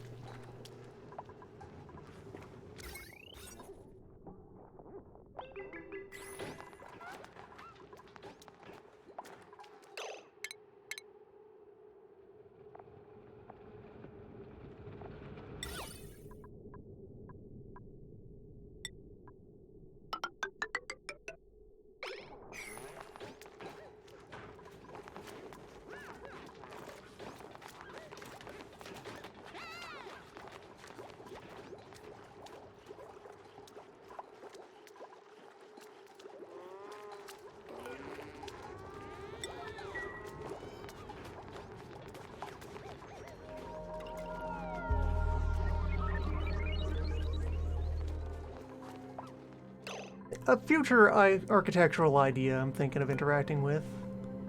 Signal of pressure is above 1,500, let's say. Well, no, 1,000. I want to keep pressure down here lower than it is in the rest of the base. So for rooms that have to handle foodstuffs, and possibly for some other rooms as well, setting them up to be carbon traps. Have like a one-tile at floor level where I will allow CO2 to accumulate, as it passively will anywhere that dupes are operating. And then put that captured air to use.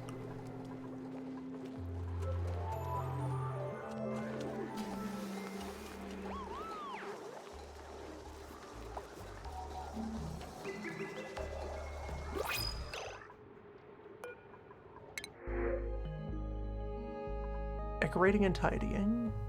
Cannot dig. Cooking and ranching, buff, bad science.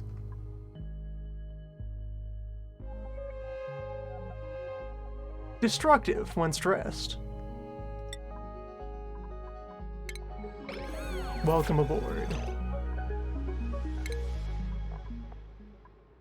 Alright, so you supply and store and operate and decorate and tidy. Utility dupe.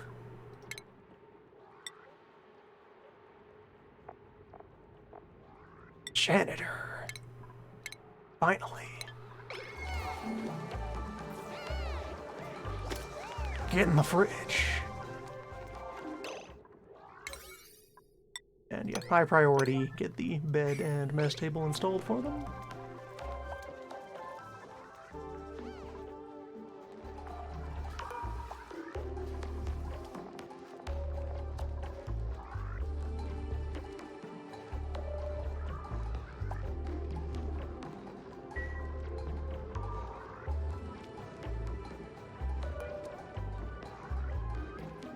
Yep, very good. We allow this to happen.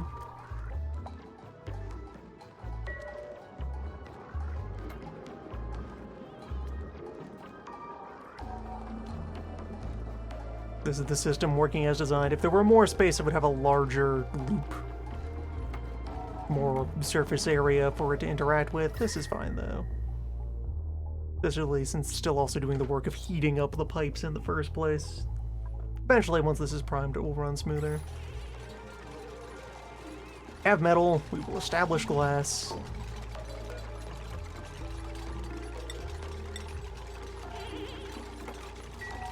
How much sand do I have? 90 tons of sand. Good stuff.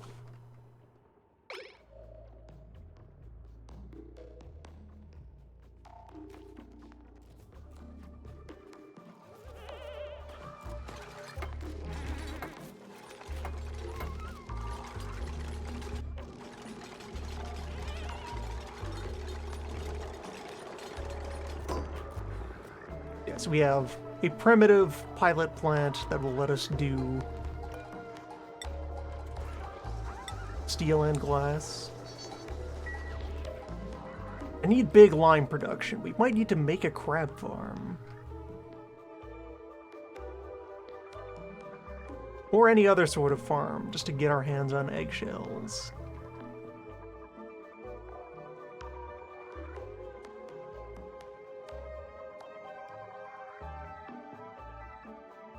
Anyway, new world, new base. Didn't starve. Can breathe. We have pilot industry for the materials that we will need to conquer the sun. So next time, build entirely new settlement up here. That is the project. We're migrating our living space up.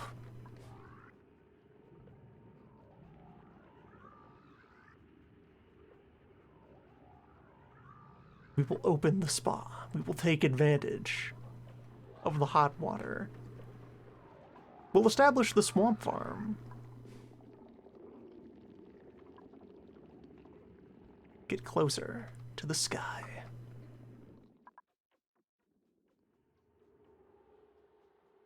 Next time.